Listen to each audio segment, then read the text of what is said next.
Bienvenidos. Hoy viajamos a Babilonia, esa ciudad mítica entre el Tigris y el Éufrates.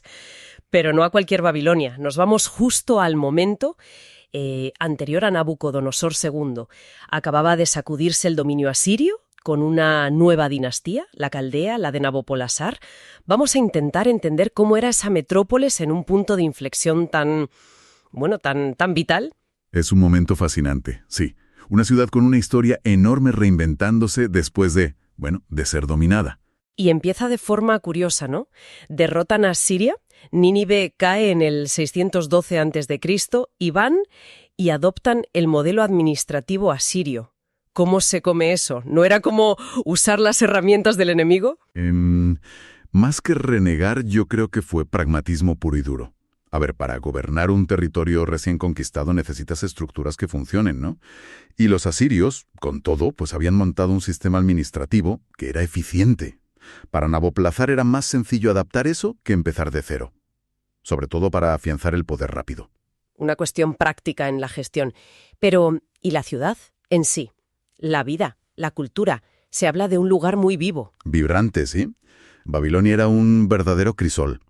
Comerciantes, artesanos, escribas. Sí, y parece que la integración social era, digamos, más fluida que en su rival Asiria. Era un verdadero foco de saber, de artes, de ciencias. Y eso se ve en las construcciones que impulsó Nabopolassar. Una reconstrucción, a gran escala. Ahí quería llegar. Obras enormes, ¿verdad? Sí. Templos impresionantes como el Esagila, la casa de Marduk, el dios principal. El patrón de Babilonia. Exacto. Era el corazón simbólico, digamos. Y su famoso zigurat, el Etemenanki. Esa torre escalonada que muchos asocian con la Torre de Babel de la Biblia. Claro. Eran el corazón espiritual. Luego, claro, los palacios reales, que eran el centro del poder, de la administración. El centro neurálgico. Eso es. Sí, claro, esas famosísimas murallas dobles. Imgur-Enlil y Nimeti-Enlil.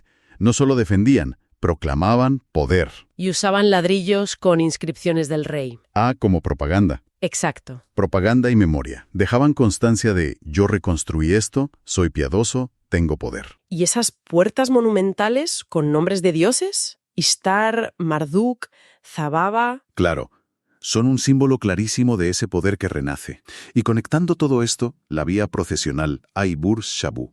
Majestuosa, el escenario de las grandes ceremonias. O sea que construir era también lanzar un mensaje político muy fuerte. Fundamental. Para legitimar a esta nueva dinastía, se presentaban como los restauradores de la tradición, ¿sabes? Como los que traían el orden después del caos asirio. Necesitaban la bendición divina, sobre todo de Marduk y Nabu.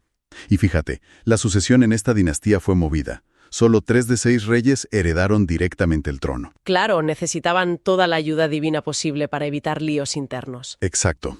Asegurarse el favor de los dioses era política de primer nivel. Y si los dioses eran tan importantes, los sacerdotes tendrían un poder enorme, supongo. Inmenso. Eran la élite. Los templos grandes, como el Esagila, no eran solo para rezar, eran potencias económicas. Tenían muchísimas tierras, recursos. La religión, lo empapaba todo. El rey era el representante de Marduk en la tierra. Su poder dependía de esa conexión. Y los grandes festivales, como el Akitu, el Año Nuevo, eran clave para reafirmar ese orden cósmico y el poder del rey. Y además la vida cotidiana, desde la agricultura hasta las decisiones políticas importantes, estaba marcada por la observación de los astros. La astronomía era clave. Fundamental, para el calendario, claro, pero también para interpretar presagios. Y había una necesidad constante de averiguar qué querían los dioses a través de rituales de adivinación muy complejos. Cada evento, grande o pequeño, se leía en clave religiosa. Vale, tenemos reconstrucción, ideología, religión y la economía. ¿Qué pagaba todo esto? ¿Cómo iba? Pues estaba en pleno renacimiento.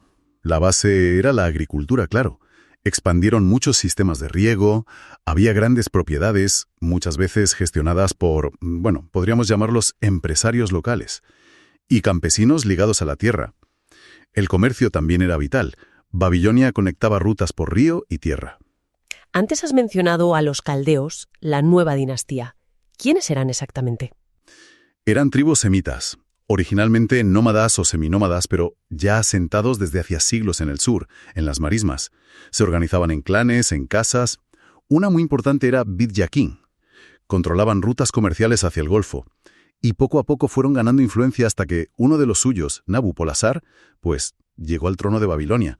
Curioso cómo un grupo de la periferia acaba en el centro del poder. ¿Y cómo se veía Babilonia en el mapa político de entonces? ¿Sus vecinos? Era un tablero complicado, ¿eh? Asiria estaba vencida, pero su modelo de Estado seguía influyendo, como hemos visto. Al este estaba Elam, un rival histórico pero debilitado por los asirios. Aún así, había que tenerlo en cuenta. Los medos, al noreste, habían sido aliados contra Asiria, pero su poder estaba creciendo. Un aliado peligroso, quizás. Al oeste, Egipto, la potencia de siempre con intereses en el Levante. Y justo los reinos de esa zona, como Judá, estaban empezando a caer bajo la influencia de Babilonia. Vamos, que Babilonia se estaba convirtiendo claramente en la nueva potencia dominante de Mesopotamia. Finales del siglo VII a.C., Babilonia renace. Es vibrante cultural y económicamente, muy religiosa, con Marduk en el centro. Y con una nueva dinastía, los caldeos, ambiciosa, que usa métodos asirios pero proclama la restauración de lo babilónico. Una mezcla curiosa. Ese es el escenario, sí. Lleno de potencial, sin duda, pero también con desafíos internos y externos importantes. Nabopolassar puso los cimientos sobre esta base tan compleja. Preparó el terreno para su hijo. Entonces, si resumimos un poco el panorama, tenemos una Babilonia que resurge, con mucha fuerza, recuperando su independencia. Sí, proyectándose otra vez como centro del mundo conocido. Una ciudad monumental, llena de gente de sitios distintos, muy religiosa. Profundamente religiosa. Donde los dioses parece que están en todo. Y al frente, una nueva dinastía, la Caldea, que busca desesperadamente consolidarse. Exacto. Apelando a la tradición más antigua y a la aprobación divina para legitimarse. Es como un escenario preparado para que pase algo grande, ¿no? Exactamente. Sí, y es un momento de cambio total. Una nueva dinastía local, fundada justo por el padre de Nabucodonosor, que está decidida a forjar otro destino para Mesopotamia. Vale, pues empecemos por ahí. Hablemos del padre, de Nabopolassar. ¿Quién era exactamente este hombre, el que desafió a Asiria? Pues Nabopolassar es una figura absolutamente clave. Reinó aproximadamente entre el 626 y el 605 a.C. y es el fundador de lo que conocemos como la dinastía neobabilónica, o Caldea, a veces se le llama. Caldea, sí. Su ascenso no es un simple cambio de rey, es un punto de inflexión histórico para Babilonia, de verdad. ¿Puedes darnos una imagen un poco más viva de esa Babilonia que se encuentra Nabopolassar justo antes de tomar el poder? ¿Cómo era vivir bajo el yugo asirio? Pues significaba siglos de estar sometidos, a veces con mano muy dura. Había momentos de, cierta autonomía, pero la sombra de Asiria siempre estaba ahí. Siempre presente. Siempre. Y el punto más bajo, algo que quedó grabado a fuego en la memoria babilonia, fue la destrucción terrible de la ciudad por Senaquerib, el rey asirio, en el 689 a.C. Uf, tuvo que ser tremendo. Imagínate el impacto. Templos arrasados, murallas abajo, la estatua de su dios principal, Marduk, llevada como trofeo a Asiria. Eso crea un trauma colectivo muy profundo. Y claro, un anhelo desesperado por liberarse, por recuperar el orgullo. Entiendo. El ambiente perfecto para que surja un líder que prometa precisamente eso, la independencia.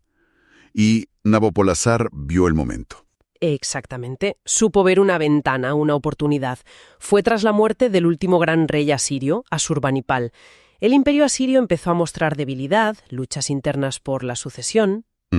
Y en el 626 a.C., Nabopolassar, que seguramente era un funcionario o un jefe militar del sur, quizá de origen caldeo, pues se subleva y se proclama rey en Babilonia. Pero claro, proclamarse rey es una cosa. Y otra muy distinta es mantener el trono frente al poder asirio, que aún era enorme. Me imagino que Asiria no se quedaría quieta.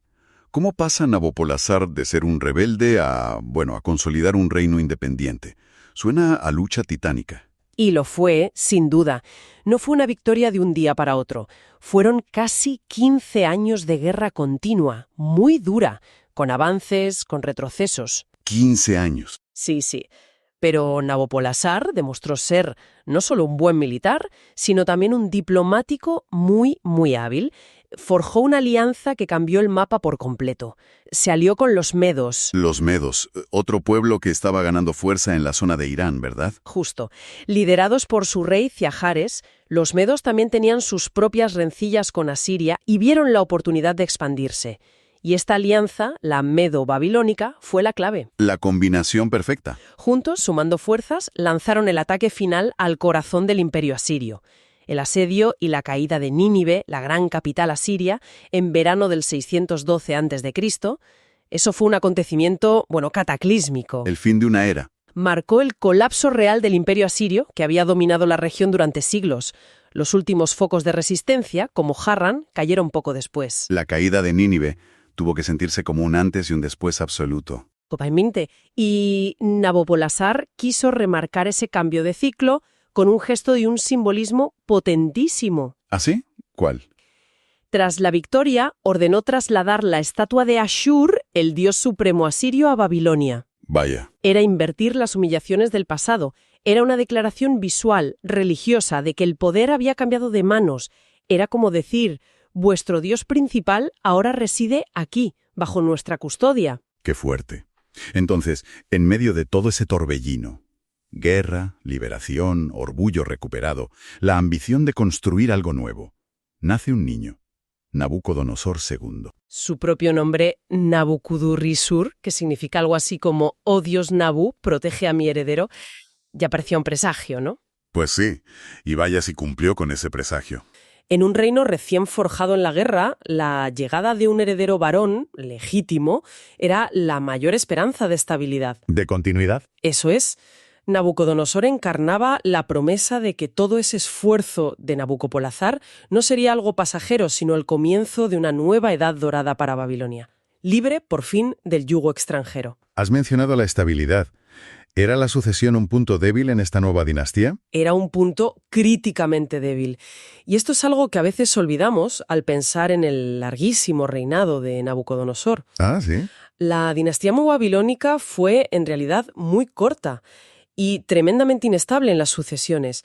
Tuvo 6 reyes en menos de un siglo. 6 reyes. Sí. Y de esos 6, solo Nabucodonosor II y otros 2 heredaron el trono directamente de su padre. Pero lo más importante, Nabucodonosor fue el único de toda la dinastía que consiguió mantenerse en el poder durante todo su reinado natural. El único. El único. ¿Y qué reinado? 43 años, del 605 al 562 a.C.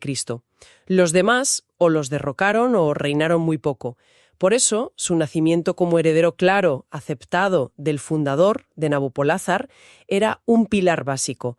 Daba la perspectiva de una transición ordenada, algo que no estaba nada garantizado en ese momento. Fascinante. Nos da una perspectiva distinta de esa solidez que asociamos a Nabucodonosor. Entonces, podemos intentar pintar un cuadro. ¿Cómo era el ambiente en el Palacio Real durante esos primeros días, los primeros años del príncipe? ¿Qué se respiraba allí? ¿Qué veía, qué escuchaba el joven Nabucodonosor? A ver, las fuentes no nos dan detalles íntimos, ¿sabes? No tenemos una crónica del día a día del bebé real. Claro, no es un reality show. Exacto. Pero sí podemos inferir la atmósfera general, basándonos en lo que sabemos del reinado de Nabopolassar y de las inscripciones.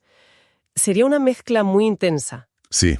Por un lado, la euforia. Contenida quizás, pero euforia por la increíble victoria sobre Asiria, un enemigo que parecía invencible. Y por otro lado, una sensación muy clara de urgencia. Había que consolidar ese poder recién ganado, tanto dentro como fuera. La guerra había sido larga, cara, y el nuevo imperio necesitaba organizarse y defenderse rápido. ¿Y supongo que la religión tendría un papel central en todo eso? Central y omnipresente. Había una devoción profunda, o al menos una exhibición constante de devoción hacia los dioses tradicionales babilonios, especialmente Marduk, el dios patrón de Babilonia, y su hijo Nabu, dios de la sabiduría, de la escritura. Marduk y Nabu. Conseguir y mantener el favor divino era esencial para legitimar el nuevo poder. Nabopolassar y sus sucesores se esforzaron muchísimo en mostrarse como reyes piadosos, restauradores de templos, cumplidores de rituales. Eso impregnaría todo el ambiente del palacio. Un lugar lleno de actividad, entonces. Mucha gente moviéndose. Sin duda, el palacio no sería solo la casa del rey, sería el cerebro del nuevo imperio. Un hervidero de consejeros, altos funcionarios, sacerdotes interpretando presagios, militares planeando campañas o defensas, escribas registrando todo. Uf, qué estrés. Y todos ellos, de una forma u otra, tendrían un ojo puesto en el joven príncipe, el futuro depositario de todo ese legado que se estaba construyendo a marchas forzadas. Claro. Volviendo entonces al príncipe recién nacido. En medio de todo esto, con un padre fundador que había logrado lo imposible, una dinastía que necesitaba estabilidad y legitimidad urgentemente, y un imperio que gestionar. ¿Qué peso cayó sobre los hombros del pequeño Nabucodonosor desde la cuna? Las expectativas eran gigantescas. Me imagino. Primero y principal, tenía que ser el digno sucesor de Nabopolassar, heredar el trono del héroe que liberó Babilonia. Ya era una carga enorme. No podía fallarle a ese legado. Y más allá de honrar a su padre, ¿qué se esperaba de él como futuro rey en términos prácticos? Se esperaba que hiciera varias cosas cruciales. Primero, consolidar y mantener el control sobre los territorios extensísimos que su padre había conquistado. El imperio neobabilónico iba desde el Golfo Pérsico hasta casi Egipto. Casi nada. Gobernar ese mosaico de pueblos y regiones requería mano firme, diplomacia, un ejército eficaz. Segundo, y muy importante, debía continuar la inmensa labor de reconstrucción y embellecimiento de Babilonia y otras ciudades sagradas del país, como Borsippa, Sippar, Uruk. El rey constructor. Tenía que encarnar ese ideal del rey constructor piadoso que tanto recalcaban. Y esto no era solo por prestigio, ¿eh? Generaba empleo, reforzaba la ideología real y mantenía contentos a los sacerdotes locales, que eran muy importantes. Y supongo que mantener contentos a los dioses seguía siendo prioritario. Absolutamente fundamental. Debía garantizar el favor divino, cumplir escrupulosamente con el culto, celebrar las grandes fiestas religiosas como la del Año Nuevo, el famoso Festival Akitu. El Akitu, sí. Que duraba varios días y era crucial para renovar el poder real y el orden cósmico, y por supuesto mantener y enriquecer los templos. Un desliz en esto podía interpretarse como que los dioses le retiraban su favor, y eso era políticamente muy peligroso en un sistema donde la legitimidad dependía tanto de la sanción divina. En resumen, su misión era asegurar que la gesta de su padre no fuera solo un destello, sino el inicio de una era duradera. Exactamente. Tenía que transformar la hazaña de la liberación en un poder imperial estable, próspero, duradero. Debía demostrar que Babilonia podía volver a ser el centro del mundo, como quizás lo fue en tiempos de Hammurabi, pero ahora bajo una dinastía propia. Queremos explorar cómo era crecer y formarse allí, sobre todo si nacías, en lo más alto de la sociedad. Exacto. Tenemos fuentes que nos dan pistas sobre la vida familiar, la educación y esas expectativas enormes que caían sobre los jóvenes de la élite. Así es. Y para entenderlo hay que empezar por la familia. El Bitu, que significa casa. En Mesopotamia esto iba mucho más allá del parentesco, ¿eh? Definía tu identidad social, tu estatus y en gran medida tu futuro. La casa paterna, el Bit Abi, era como un sello, te marcaba desde el momento en que nacías. Vamos a meternos en ese ambiente. Las fuentes hablan de distintos tipos de familias, ¿no?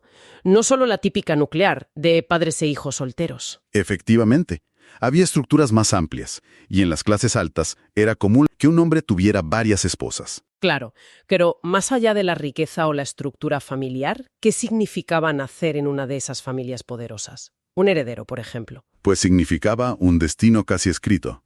Nacer hijo de un Awilum, un ciudadano libre de alto rango, te ponía en un camino radicalmente distinto al de un Muskenum. Que era Alguien de menor estatus. posiblemente alguien vinculado al palacio, pero sí de menor rango. O, por supuesto, un esclavo.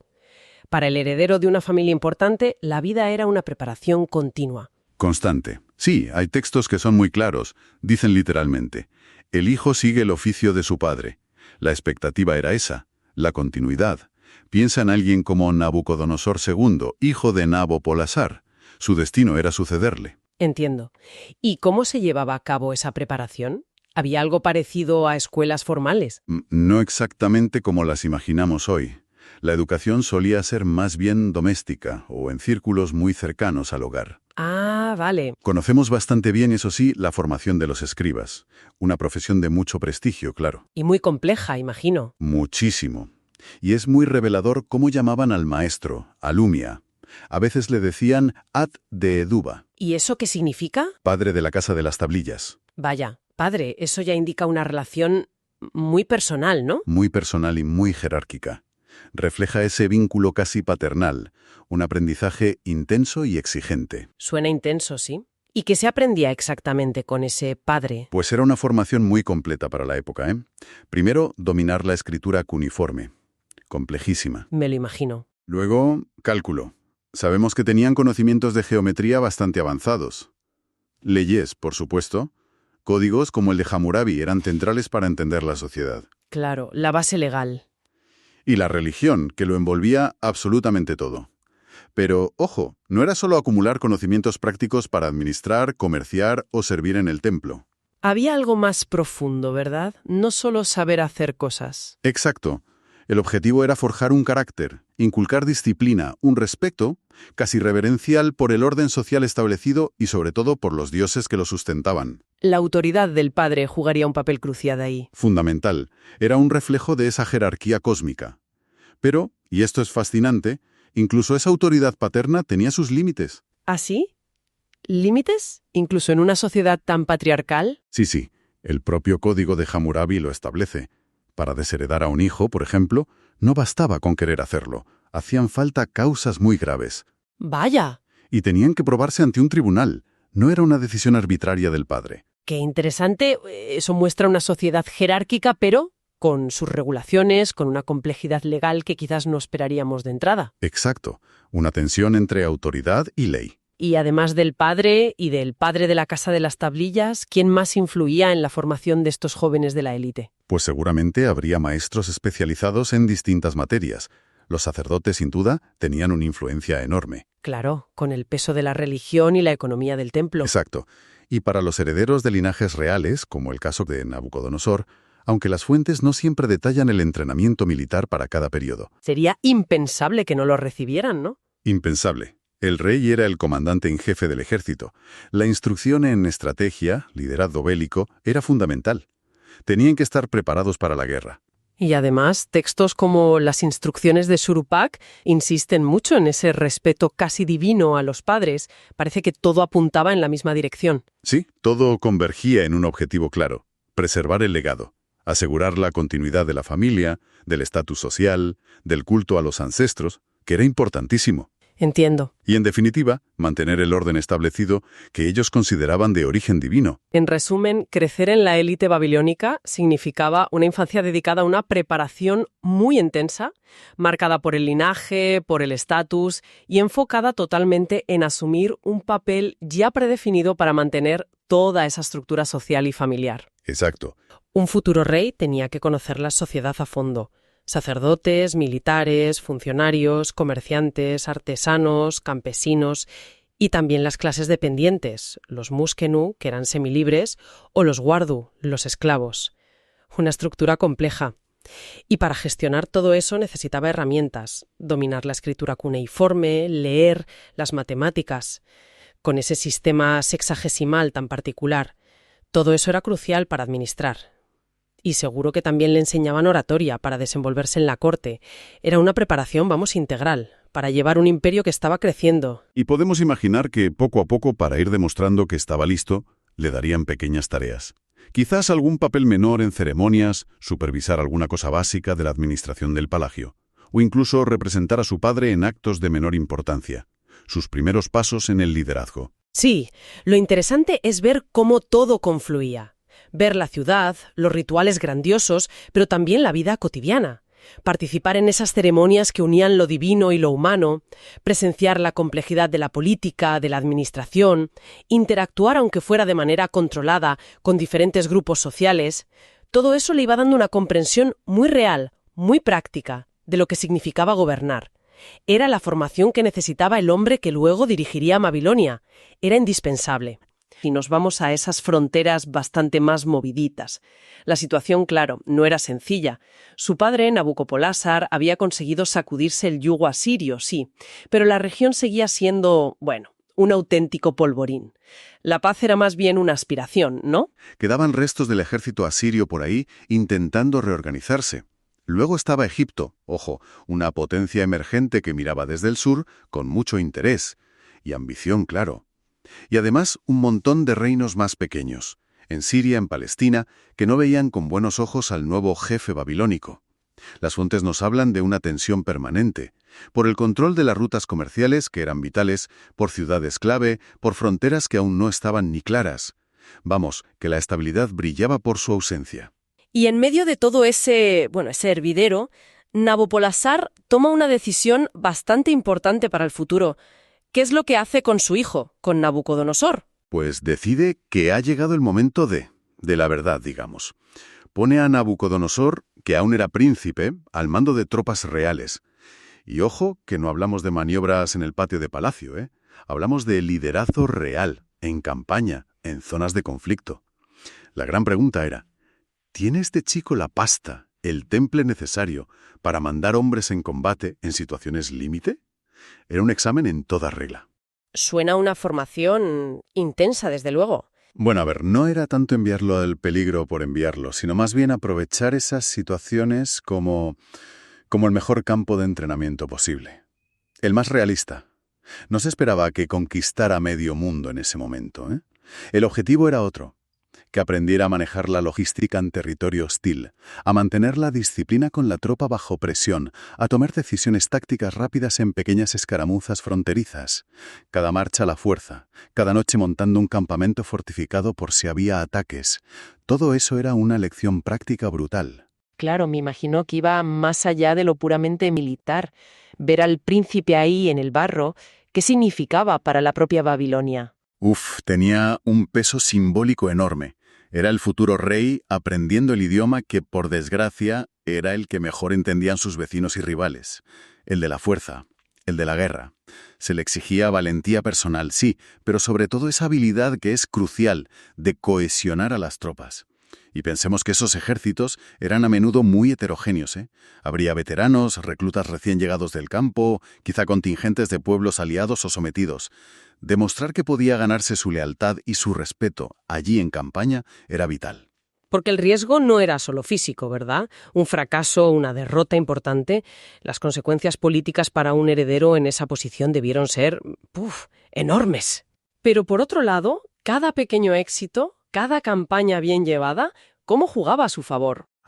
Precisamente. Ahí está la clave. Cada campaña que salía bien, cada muestra de que sabía mandar, iba construyendo su reputación, ladrillo a ladrillo. Estaba forjando su imagen no solo ante la corte en Babilonia, sino, y esto es fundamental, ante el propio ejército, ante los oficiales y ante el soldado raso. Esas experiencias compartidas, duras, crean unos lazos muy fuertes. Estaba aprendiendo a ser comandante y a la vez estaba aprendiendo a ser su futuro rey, ganándose a los hombres que luego le defenderían. Entonces, resumiendo un poco, lo que vemos no es al gran conquistador que surge de la nada, sino más bien un proceso, un aprendizaje intenso, peligroso, en las fronteras más inestables del imperio que estaban haciendo, bajo una presión constante. Exactamente. ¿Quién acababa siendo soldado? ¿Eran profesionales? Bueno, profesionales en nuestro sentido, no. La mayoría eran campesinos, pastores, gente ligada a lo que llamamos el sistema Ilkum. El Ilkum. Sí, suena importante. ¿Qué era exactamente? Pues básicamente recibían tierras, una parcela del palacio o a veces de un templo, y a cambio... A cambio tenían que ir a la guerra cuando tocaba.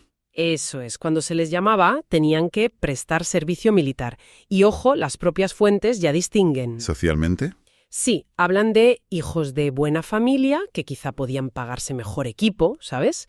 Y luego de jóvenes pobres. Había diferencias. Entiendo. ¿Y solo gente del Ilkum o había más perfiles? No, no solo ellos. También hay menciones a mercenarios. Los gutis, por ejemplo, aparecen en algunos textos como contratados. Mercenarios ya en esa época, vaya. Sí, sí. Y otro tema interesante es la edad. Se debate si podían empezar muy jóvenes. ¿Muy jóvenes cómo? Pues quizá en la adolescencia, 13, 15 años, coincidiendo con la madurez física, digamos. Pero es un debate abierto. Vale, tenemos el quién. Pasemos al cómo iban equipados. ¿Qué armas llevaban? Me imagino lanzas, arcos. Pues sí, eso era lo fundamental. Lanzas y arcos, pero también hachas. Hachas, para luchar. Parece que sí. Hay una llamada Hasinnum. Los hallazgos y textos sugieren que podía tener un uso ofensivo, claro, no solo como herramienta. Curioso. ¿Y espadas? Espadas, las Namsharum, parece que eran menos comunes, o quizá para ciertos rangos. Entendido. ¿Y para defenderse? Pues cascos, claro, de distintas formas según la época o el lugar. Y escudos. Se menciona un tipo llamado Tukshum, que vemos en algunas representaciones. Cascos, escudos, lanzas, arcos. Pero antes has dicho que la guerra a menudo era de asedios, ¿no? Exacto. Más que grandes batallas en campo abierto, que las habría, ¿eh? Muchos conflictos se decidían cercando ciudades, sitiándolas. Claro, las murallas eran clave. Importantísimas. Por eso las fuentes mencionan mucho los arietes, los yashibum y las torres de asedio. Eran la tecnología punta para superar esas defensas. Comprendido lo del equipo y el enfoque en asedios. Pero claro, no estarían siempre de campaña o asediando. ¿Qué hacían el resto del tiempo? ¿Solo entrenar? ¿Qué va? El servicio militar era mucho más. Eran una fuerza de trabajo esencial para el reino. ¿En qué sentido? Pues construían y reparaban fortificaciones. Hay una expresión, alam epeshum, que literalmente es construir la ciudad. ¿Y qué significaba? Pues amurallarla, reforzar las defensas. También trabajaban en infraestructuras, diques, canales. Vaya, tareas de ingeniería casi. Sí, y labores de vigilancia, guardia, incluso escoltar caravanas o mensajeros importantes que llevaban tablillas. Vamos, que no se aburrían. Multifuncionales total. Y eso nos lleva a algo clave. ¿Cómo se les pagaba todo esto? Mencionaste la tierra del Ilkum. Esa era la base para muchos, sí, su sustento a largo plazo, digamos. Pero en el día a día necesitaban comer. Claro, raciones. Exacto, raciones regulares. Lo principal era cereal, sobre todo cebada. A menudo la molían ellos mismos. Y cerveza. Cerveza. Eso sale mucho en Mesopotamia, ¿no? Muchísimo. Está muy documentada, por ejemplo, en los archivos de Chagar Bazar. Era parte de la ración diaria, casi como el pan líquido. Algo más. A veces aceite. Podría ser para cocinar, pero quizá también contra el frío o para el cuidado del cuerpo. Alguna carta lo sugiere. Y carne. Bueno, eso parece menos común. Reservada, quizás. Quizá para grupos específicos, como los Hanetaus que mencionan algunas fuentes, o para ocasiones especiales. Las raciones nos dicen mucho de la logística y de las condiciones reales. Tierra, raciones. Y el botín. El famoso botín de guerra. Ah, el botín. Sin duda un gran aliciente. Un complemento importante cuando lo demás no llegaba o no era suficiente. Siempre imaginamos saqueos y caos. Y seguro que había algo de eso. Pero, ojo, se intentaba regular. Fíjate que a menudo se hacían juramentos sobre cómo repartirlo. Para evitar problemas. Claro.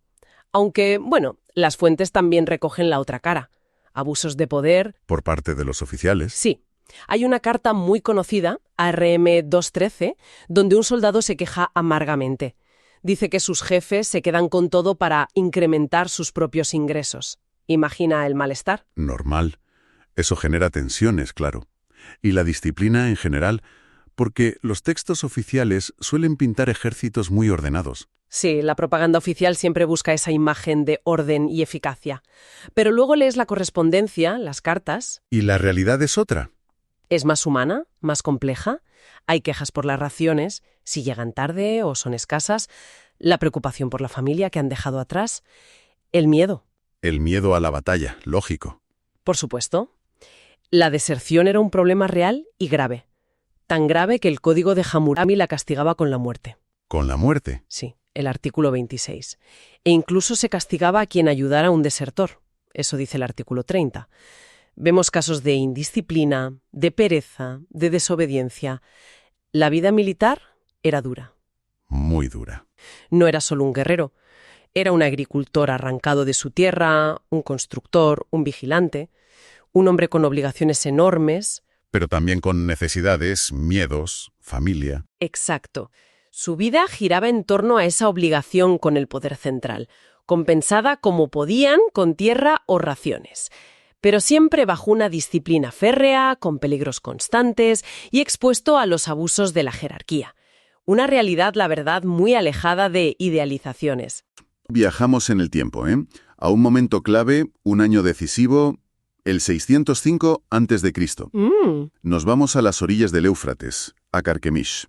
Allí se libró una batalla que, cambió el mapa del poder en el Próximo Oriente Antiguo exacto. y que además lanzó a la fama a un joven príncipe que se convertiría en leyenda. Hablamos, claro, de Nabucodonosor II. Efectivamente. Carquemish no fue, una batalla más y ya está. No. Representa el verdadero final del imperio asirio, que había sido, el gigante de la región. Y también supuso un frenazo, importante a las ambiciones de Egipto en Siria y Palestina. Una zona súper estratégica. Vital. Pero sobre todo, Carquemish fue, digamos, la prueba de fuego para Nabucodonosor. Ahí se forjó como rey. Intentemos visualizar la escena. Justo acababa de caer el imperio asirio, el gigante que había dominado durante siglos. Un vacío enorme, ¿no? Gigantesco. Y claro, ese vacío se notó sobre todo en Siria y Palestina, una región superestratégica, el paso natural entre Mesopotamia, Egipto, Anatolia, rutas comerciales vitales. Y ahí es donde entran nuestros protagonistas. Ahí es. Por un lado Babilonia, con Nabopolásar, el padre de Nabucodonosor, al mando. Querían consolidar su nuevo imperio, que acababa de nacer de las cenizas asirias. Asegurar el territorio recién ganado, lógico. Y por otro lado Egipto, con el faraón Necao II. Egipto siempre había tenido intereses en esa zona, en el Levante, y ahora veía la oportunidad de frenar a Babilonia. Y ojo, de intentar ayudar a los últimos asirios que quedaban. Una jugada un poco a la desesperada, quizás, apoyar a tu antiguo enemigo para frenar al nuevo. Pues sí, una política de contrapesos. Pero claro, Babilonia necesitaba asegurar esas fronteras del oeste.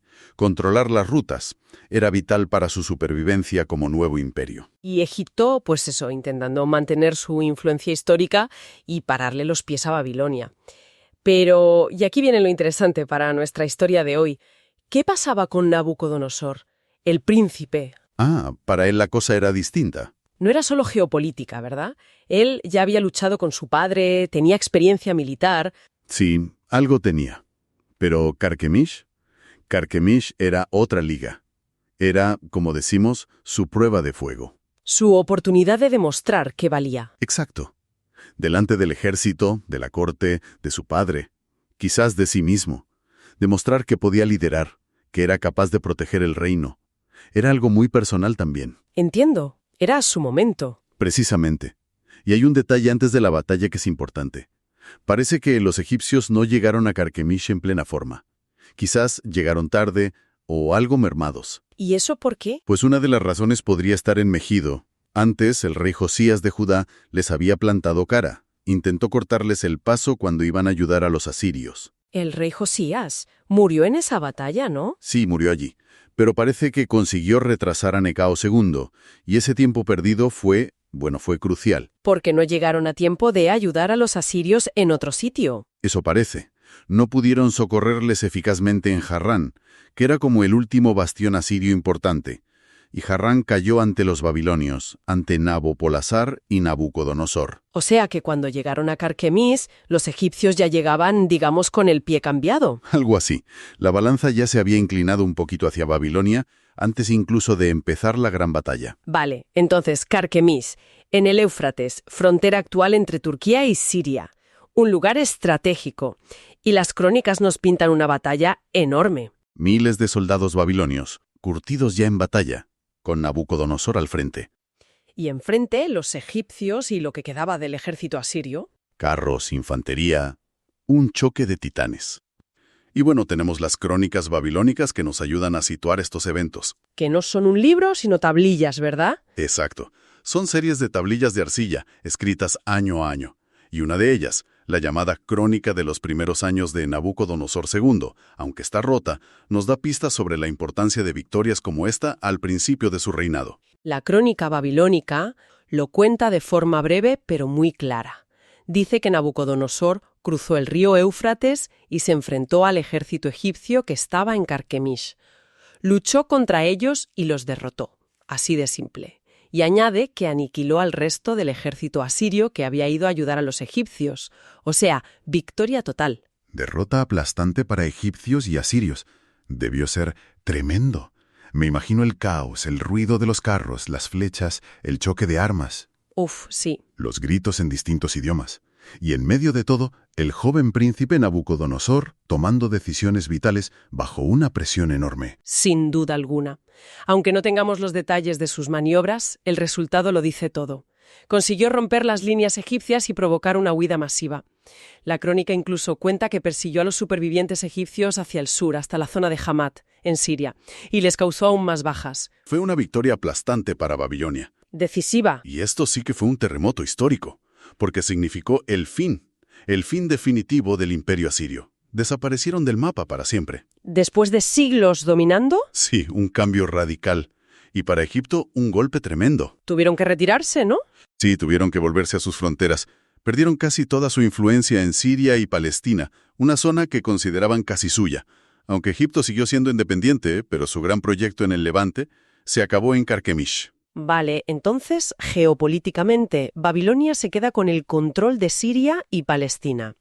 Rutas comerciales, recursos como la madera del Líbano, seguridad en la frontera oeste. Todo eso. Carquemish consolida el imperio babilónico territorialmente y lo convierte en la potencia número 1 sin discusión. ¿Y este cambio en el mapa tuvo un efecto directo en el hombre que estaba al mando en la batalla? Por supuesto. Ahí conectamos el destino del imperio con el de Nabucodonosor. Claro, porque Carquemish lo cambió todo para él. Antes era el hijo de Nabopolazar, el príncipe heredero. Y después de Carquemish era el general victorioso, el líder. Su capacidad militar, su liderazgo, quedaron demostrados ante todos. Los soldados, los nobles, incluso los enemigos. Ya no era solo el futuro rey por herencia, era un líder militar por derecho propio. Había pasado su examen definitivo, como decías. Y lo aprobó con nota. Sin duda. ¿Y eso qué supuso de forma inmediata para Babilonia y para él? Pues para Babilonia, la consolidación definitiva de su poder en Siria, y por lo tanto también en Palestina. Aseguraba las rutas comerciales y creaba una frontera segura frente a Egipto. El Éufrates medio y alto eran suyos. ¿Y para Nabucodonosor personalmente? La confirmación. Ya no era solo el hijo del rey. Era un general victorioso por méritos propios. Había derrotado al temible ejército egipcio. Su prestigio se disparó. Entre las tropas, en la corte, había superado la prueba. Pero justo ahí, saboreando el éxito en Siria, el destino le tenía preparada otra vuelta de tuerca. Exacto. Mientras Nabucodonosor todavía estaba en campaña por Siria, seguramente asegurando el control después de la batalla, le llega la noticia. Su padre, Nabopolazar, ha muerto en Babilonia. Vaya momento. ¿Cuándo fue eso? En agosto del 605 a.C. ¿En plena campaña victoriosa? Tiene que dejarlo todo y volver corriendo a la capital para asegurar el trono. Precisamente. Tuvo que volver a Babilonia a toda prisa. La crónica dice que volvió rápidamente y subió al trono en septiembre de ese mismo año, o sea, apenas un mes después de la muerte de su padre. Y su regreso, claro, con la victoria de Carquemish bajo el brazo, debió ser triunfal, sin duda. Si había algún posible rival o alguna facción en la corte que dudara, se encontraron con un príncipe heredero reforzadísimo por el éxito militar y el apoyo del ejército. Parece que la transición fue rápida y sin problemas. O sea que Carquemish no solo le dio Siria, sino que probablemente le aseguró el trono sin oposición. Es muy probable que allanara muchísimo el camino, sí. Y una vez coronado rey, no perdió el tiempo en demostrar quién mandaba, ¿no? No, parece que actuó rápido. Las fuentes, tanto las babilónicas como las bíblicas, como el libro de Daniel, indican que ese mismo año, el 605, intervino en Judá. Justo después de Carquemish o ya siendo rey. No está del todo claro el momento exacto, si fue durante la campaña de vuelta o justo después de ser coronado, pero fue en ese año. Jerusalén, que había estado bajo influencia egipcia desde Megido, ahora pasaba a la órbita babilónica. Y aquí es donde tenemos la primera deportación de judíos a Babilonia, ¿verdad? Correcto. No fue la gran deportación que vendría después, tras las rebeliones, pero sí se llevó a un grupo escogido de jóvenes nobles y de la familia real de Judá a Babilonia. Figuras como Daniel y sus compañeros. Exacto, según el relato bíblico. Ananías, Misael y Azarías también. El objetivo era doble probablemente. ¿Cuál? Por un lado, asegurarse la lealtad del reino de Judá, llevándose rehenes importantes. Y por otro, integrar a jóvenes inteligentes de las élites conquistadas en la administración babilónica. Era una práctica habitual en los imperios. Y además de llevarse a estos jóvenes, ¿también se llevó tesoros del Templo de Jerusalén? Sí, las fuentes mencionan que tomó parte de los utensilios sagrados del templo y los depositó en el templo de su dios principal, Marduk, en Babilonia. En la casa del tesoro de su dios, dice la crónica. Eso tenía una carga simbólica enorme, ¿no? Inmensa. No era solo robar, era una demostración de poder religioso y político. Significaba: mi dios, Marduk, es más fuerte que vuestro dios, y vuestro rey ahora me obedece a mí. Un mensaje clarísimo para toda la región. Hablabas antes de cómo Babilonia copió modelos asirios, pero en cómo se presentaba Nabucodonosor a sí mismo parece que había diferencias con los asirios, ¿no? Sus inscripciones no hablan tanto de guerra. Es una observación muy aguda, sí. Es bastante cierto. Mientras los reyes asirios llenaban sus palacios con relieves de batallas, asedios, castigos a enemigos, las inscripciones de Nabucodonosor, que son muchísimas, sobre todo en los ladrillos de sus edificios, se centran casi por completo en sus obras de construcción y en su piedad religiosa. Qué curioso. ¿Y por qué esa diferencia? Acababa de ganar una batalla decisiva, estaba construyendo un imperio. Bueno, hay varias ideas. Podría ser una vuelta a una tradición real babilónica más antigua, donde el rey ideal era como un buen pastor, ¿sabes? El que construye templos, cuida de los dioses, asegura la prosperidad, más que el guerrero implacable. Y Nabucodonosor hizo muchísimo de eso. Restauró templos por toda Babilonia, sobre todo los de Marduk. Reconstruyó la propia ciudad a una escala increíble, con las murallas, la puerta de Istar. O sea que usaba la construcción como propaganda, como otra forma de proyectar poder y legitimidad. Exactamente. Sus inscripciones lo presentan como un rey devoto, el que restaura la grandeza de Babilonia después de años de dominio asirio. Era una forma muy potente de legitimarse ante su propia gente. Quizás quería distanciarse de la imagen más brutal de los asirios. Podría ser, aunque en la práctica su política exterior era igual de imperialista. Claro, cuando tuvo que ser duro, como con Judá o Tiro más tarde, lo fue sin dudar. Pero, aunque sus inscripciones en Babilonia no hablen mucho de Carquemish, sí que dejó marcas de su poder fuera. Mencionaste relieves en el Líbano. Sí, por ejemplo, hay un relieve famoso en Wadi Brisa, en el Líbano. Muestra a Nabucodonosor a veces luchando simbólicamente con un león y tiene inscripciones que hablan de sus obras, como la tala de cedros para construir en Babilonia. ¿Y eso qué significaba allí? Pues, aunque la gente local no pudiera leer el cuneiforme, esos monumentos eran como marcadores visuales del poder babilónico, una señal imponente de que el dominio de Babilonia que se había asegurado en Carquemish llegaba hasta esas tierras lejanas. Entendido. O sea, Carquemis fue la chispa militar, pero el poder de Nabucodonosor se consolidó con una mezcla de fuerza, diplomacia dura, como las deportaciones, y una imagen muy cuidada de rey constructor y piadoso. Exactamente, Carquemish le dio la victoria clave, la plataforma, pero su reinado tan largo y exitoso se basó en usar todas las herramientas. La fuerza cuando hizo falta, una administración eficaz, quizá aprendida de Asiria, la diplomacia y esa ideología real tan potente. Recapitulando entonces, Carquemis, 605 a.C. No fue una batalla más.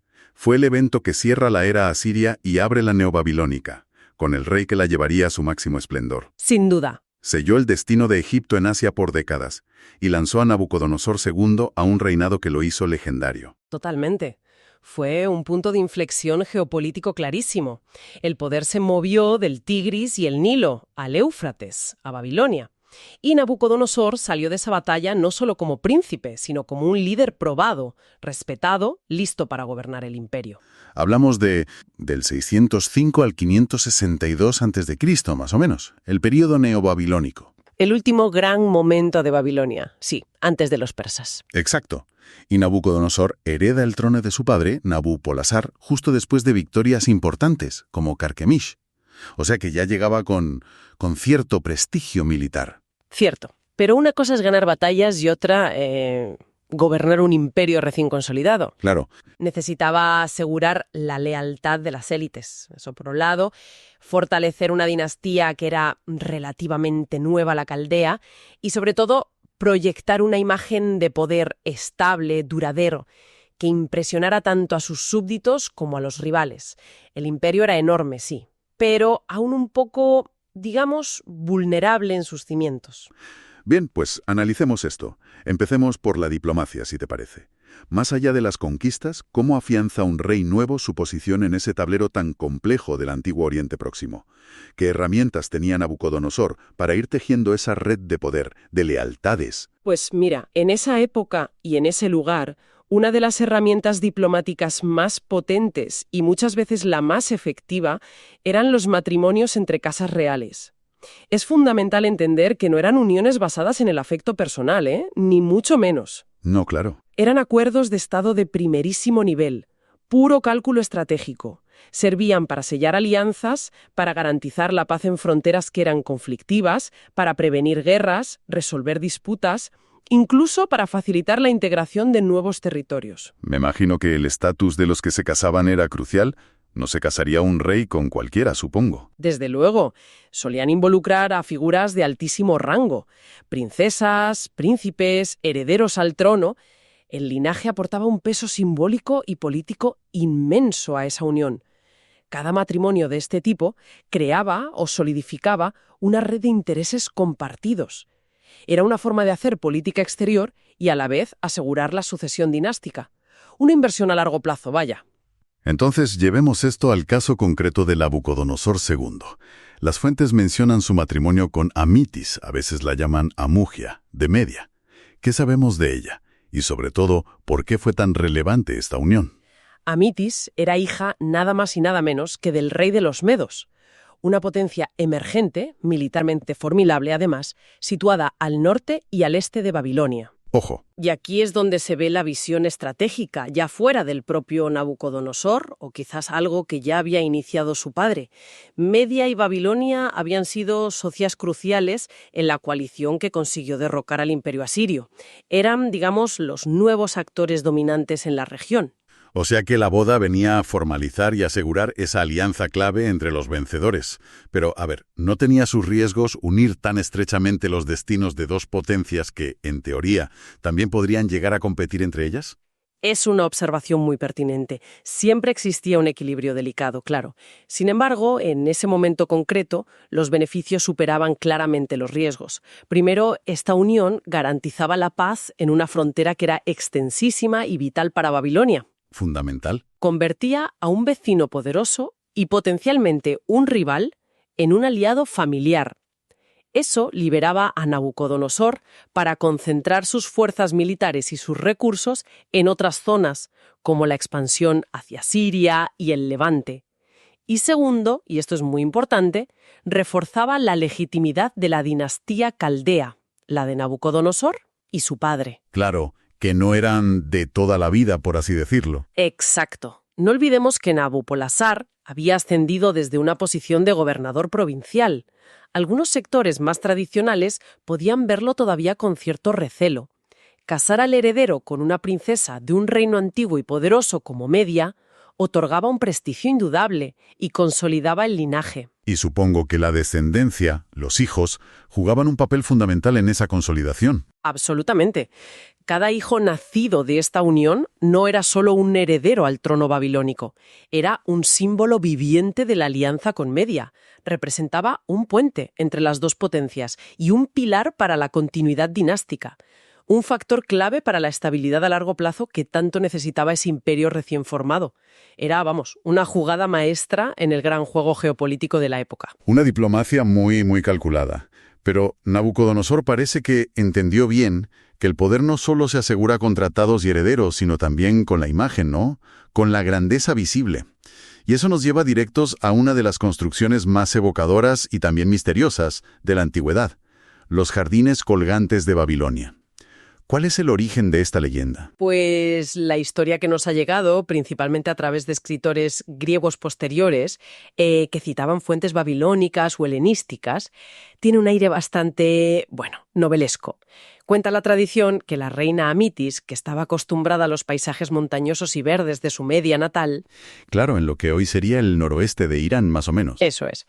Pues se sentía profundamente nostálgica en la llanura mesopotámica, que era fértil, sí, pero implacablemente plana. Así que Nabucodonosor Baile construye una montaña artificial llena de plantas para que se sintiera como en casa. Suena casi un gesto de amor de proporciones épicas, ¿no? Eso es lo que narra la leyenda, sí.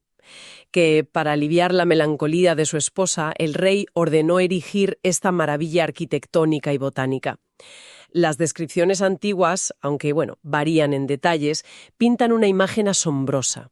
No un jardín convencional, sino una estructura elevada como una colina o una montaña hecha por el hombre, dispuesta en terrazas ascendentes. Como escalonado. Justo. Cada nivel se proyectaba sobre el inferior, permitiendo que la luz del sol llegara a todas partes. Y todo el conjunto estaba soportado por muros y columnas imponentes. La ingeniería que haría falta para eso debió ser descomunal, sobre todo para mantener aquello regado en pleno Irak. Sin duda. Las fuentes describen soluciones de ingeniería muy avanzadas para la época. Hablan de sistemas de impermeabilización súper sofisticados para evitar filtraciones que dañaran la estructura. ¿Cómo qué? Pues mencionan capas de cañas con betún, luego dobles ladrillos cocidos unidos con yeso y finalmente planchas de plomo bajo la tierra vegetal. Y esa capa de tierra tenía que ser muy profunda, lo suficiente para permitir que crecieran árboles de gran porte, cuyas raíces no comprometieran los niveles inferiores. ¿Y el agua? ¿Cómo subían el agua hasta arriba? Ese es uno de los puntos más debatidos. Se mencionan posibles mecanismos complejos para elevarla desde el río Éufrates, quizá usando algún tipo de noria o una cadena de cangilones que funcionara continuamente. Hay incluso un hallazgo arqueológico de principios del siglo XX que apunta a un posible sistema de bombeo único en Babilonia. Pero sigue siendo un tema de debate. ¿Y la vegetación? ¿Era tan espectacular como se cuenta? ¡Un paraíso! Se habla de una flora exuberante, muy diversa, árboles de distintas especies, arbustos frondosos, flores exóticas. Parece que fue un intento deliberador de recrear la riqueza botánica de las montañas medas. La intención era transportar un trocito del paisaje que amaba Amitis al corazón mismo de la capital babilónica. Es fascinante como concepto. Pero dejando a un lado el posible gesto romántico, ¿qué mensaje transmitían estos jardines? Has hablado antes de diplomacia visual. Aquí es donde la historia personal se mezcla con la propaganda política de una manera brillante. Los jardines, ya fueran reales o legendarios, funcionaban como una potentísima declaración de poder y de riqueza. Claro. Significaban que el rey de Babilonia tenía la capacidad de importar flora exótica de regiones lejanísimas, de movilizar recursos humanos y materiales a una escala masiva y, sobre todo, de doblegar a la propia naturaleza, mediante proezas de ingeniería. Todo para satisfacer un deseo real. Era una exhibición de control casi absoluto. Proyectaban lujo, estabilidad, poderío. Un oasis verde y floreciente en medio de la llanura ávida era un símbolo muy visible de la prosperidad y la paz que el reinado de Nabucodonosor ofrecía. Reflejaba la opulencia de la corte y, en un nivel más profundo, un dominio sobre el entorno natural, la capacidad de recrear un ecosistema ajeno. Era un microcosmos del poder imperial, capaz de transformar el mundo a su antojo. Ahora bien, la gran pregunta que siempre surge con esto. ¿Existieron realmente estos jardines en Babilonia? La evidencia arqueológica parece ser esquiva, por decirlo suavemente. Como una de las 7 maravillas del mundo antiguo, su existencia física, al menos en la forma y ubicación que tradicionalmente se describen en Babilonia, es objeto de controversia. Las excavaciones arqueológicas en Babilonia, sobre todo las alemanas de principios del siglo XX, desintegraron estructuras palacianas impresionantes y una posible base con pozos que podría haber soportado un sistema de riego complejo, sí. Pero no hay una prueba definitiva, identificable sin lugar a dudas como los jardines. Y lo que es más extraño, sorprendentemente, tampoco hay textos cuneiformes babilónicos de la época de Nabucodonosor que los mencionen explícitamente. Eso sí que es raro, ¿no? Con la magnitud que se les atribuye. Resulta muy extraño, sí, dada la importancia que se les da en las fuentes posteriores. Si la evidencia directa en Babilonia es tan débil, ¿por qué crees que la leyenda se arraigó con tanta fuerza? ¿Y por qué ha perdurado durante siglos? Es una excelente pregunta. Hay varias hipótesis, claro. Una teoría que tiene bastante peso sugiere que quizás los jardines colgantes sí existieron, pero no en Babilonia. ¿Ah, no? ¿Dónde entonces? Pues en Nínive, la capital del imperio asirio. el rival de Babilonia, construidos un siglo antes por el rey Senaquerib. Los escritores griegos posteriores, para quienes Babilonia ya se había convertido en el símbolo por excelencia de la opulencia y el poder mesopotámico, sobre todo después de las conquistas de Nabucodonosor, podrían haber confundido las ubicaciones o haberle atribuido erróneamente la obra al rey babilonio, que era el más famoso para ellos. Interesante. O sea que, independientemente de su localización exacta o de si fueron exactamente como los imaginamos, El punto clave es que la leyenda misma es un testimonio poderosísimo del impacto y la fama que alcanzó Babilonia bajo Nabucodonosor II. Sea un hecho histórico literal en Babilonia, una confusión geográfica, una mezcla de realidad y exageración, la imagen de los jardines quedó ligada para siempre a su reinado. Se convirtió en un símbolo perdurable de la magnificencia y el poderío de su capital. Refleja cómo se percibía su era, ¿sabes? Babilonia se había quitado encima a los asirios, sí, pero él sabía que consolidar un imperio era, mucho más complicado. Para dominar de verdad Oriente Próximo, pues necesitaba asegurar Siria, controlar esos puertos fenicios tan ricos y, mantener a raya a Egipto, que estaba herido, pero todavía era un peligro. Vamos a meternos en esa fase de expansión. ¿Cómo pasó de asegurar su trono a lanzar esas campañas tan decisivas por la región? Gran potencia. Asegurar el Levante, esa franja que hoy serían Siria, Líbano, Israel, Palestina, Jordania, era vital. ¿Por qué? Pues porque controlaba las rutas comerciales terrestres, las que iban a Anatolia, a Egipto, y también el acceso al Mediterráneo por Fenicia. Y claro, Egipto siempre fue el rival por la influencia en esa zona. Era como un punto clave. Así que las campañas de Nabucodonosor no eran un capricho, respondían a una necesidad estratégica clarísima para asentar el dominio babilónico. Y aquí viene lo curioso. Sus inscripciones, las que dejó en Babilonia, no hacen tanto hincapié en las victorias militares como hacían los asirios. Él prefiere presentarse más como un constructor, un rey piadoso, restaurador de templos, seguidor de Marduk y Nabú, como un continuador de la tradición milenaria babilónica. Es fascinante cómo manejaba su imagen, ¿verdad? Mientras los ejércitos estaban fuera en campaña casi continua, en casa el mensaje era de constructor, de paz. Un contraste que dice mucho sobre cómo se comunicaba el poder. Esa imagen de buen pastor, como le llaman algunos textos, era fundamental para la cohesión interna, para que las élites, los sacerdotes, la gente aceptaran su gobierno. Pero vamos, no nos engañemos. Esa fachada piadosa escondía una política exterior muy agresiva, expansiva. La maquinaria militar babilónica no paraba, Siria y Fenicia no eran solo estratégicas por donde estaban, también por su riqueza.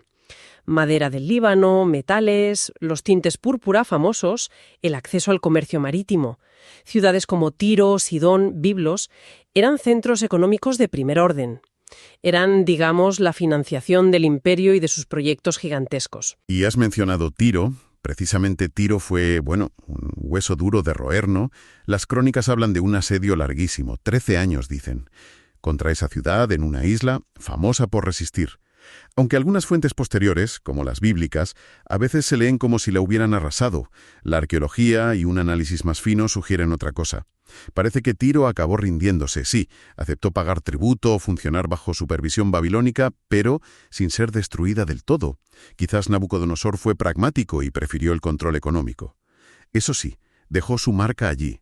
La famosa estela de Nar el-Kalb, cerca de Beirut. Allí grabó su poder junto a faraones y reyes asirios. Una forma muy visual de decir, aquí mando yo. Claro, ese control sobre Fenicia le daba a Babilonia una ventana al Mediterráneo, acceso a rutas marítimas, algo que Mesopotamia, raramente había tenido de forma tan directa. Pero quedaba el otro gran jugador, Egipto. Los faraones de la dinastía saíta nos iban a quedar de brazos cruzados viendo cómo perdían influencia en el Levante.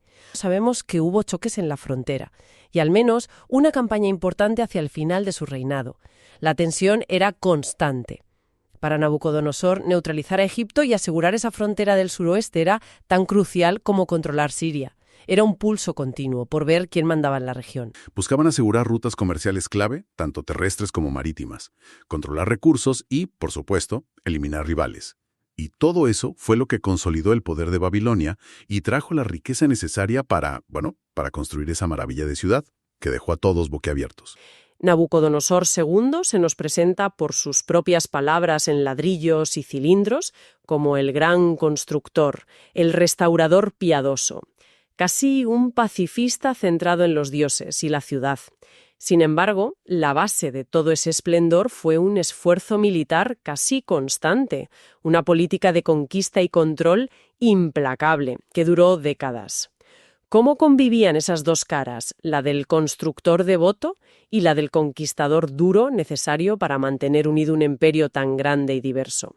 Es una pregunta fascinante sobre la naturaleza del poder, de la propaganda y de cómo se construye la memoria histórica en el mundo antiguo. Da que pensar, ¿verdad? Sí, sus ejércitos avanzan, extienden su dominio, ¿no? Desde el Mediterráneo hasta el Éufrates. Parece que nada puede detener esa ambición. Totalmente.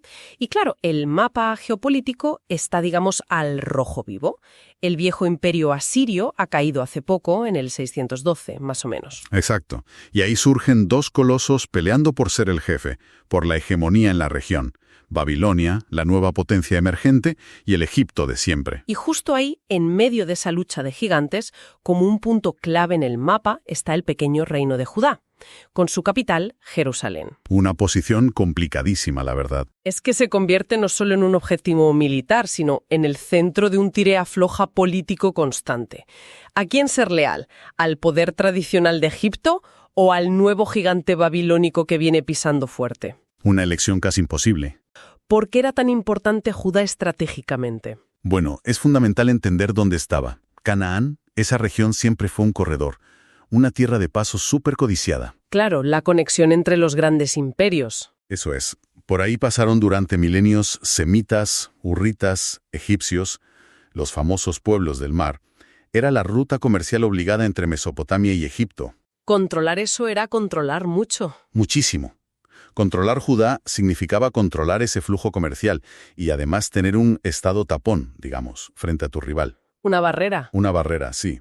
Su ubicación era, irónicamente, una ventaja estratégica y a la vez un peligro constante. Judá estaba literalmente entre la espada y la pared.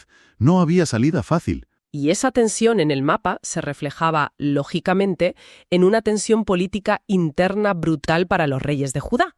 ¿A quién apoyamos? Menudo dilema. ¿Al poder tradicional egipcio, que llevaba siglos influyendo en la zona, o al nuevo imperio babilónico que llegaba arrollando con todo? Una decisión existencial, casi. Existencial, sí, y una decisión que se volvió todavía más crítica con la llegada de Nabucodonosor II, un líder con muchísima energía. Se notaba que tenía las ideas claras. Desde luego. Y esa determinación se sintió enseguida en Judá. Ya en el 604 a.C., en una campaña para afianzar el control sobre Siria y la costa, pues exigió la sumisión de los reyes locales. ¿Y Judá? Joacim, el rey de Judá en ese momento, se sometió. Pagó tributo como otros reyes de la zona, Damasco, Tiro, Sidón. No le quedaría otra, imagino. Es que Babilonia no se andaba con chiquitas. Como ejemplo, y esto es brutal, la ciudad filistea de Ascalón, que parece que se resistió esperando ayuda de Egipto. ¿Qué le pasó? Fue arrasada, completamente destruida. El mensaje era clarísimo. O te sometes o desapareces. Vaya. Pero esta primera sumisión ya tuvo consecuencias directas para Judá, ¿no? Has mencionado antes una primera deportación. Efectivamente, ya por esas fechas, 605, 604 a.C., más o menos, coincidiendo con estas campañas, ya hay constancia de una deportación importante. ¿A quiénes se llevaron? Y aquí vemos una táctica babilónica muy interesante, que nos da una idea de cómo gobernaban. No solo castigaban, buscaban asimilar. ¿Asimilar cómo? Llevándose a jóvenes de la nobleza, figuras importantes. Como se cuenta en el caso de Daniel y sus compañeros, ¿no? No era solo quitar líderes potenciales de en medio. Era una inversión a largo plazo. Los educaban a la babilónica, los integraban en su administración. Para crear una futura élite leal al imperio dentro de los propios deportados. Exacto. Una estrategia de cooptación, no solo de conquista pura y dura. Muy inteligente. Pero parece que no fue suficiente para asegurar la lealtad de Judá a largo plazo.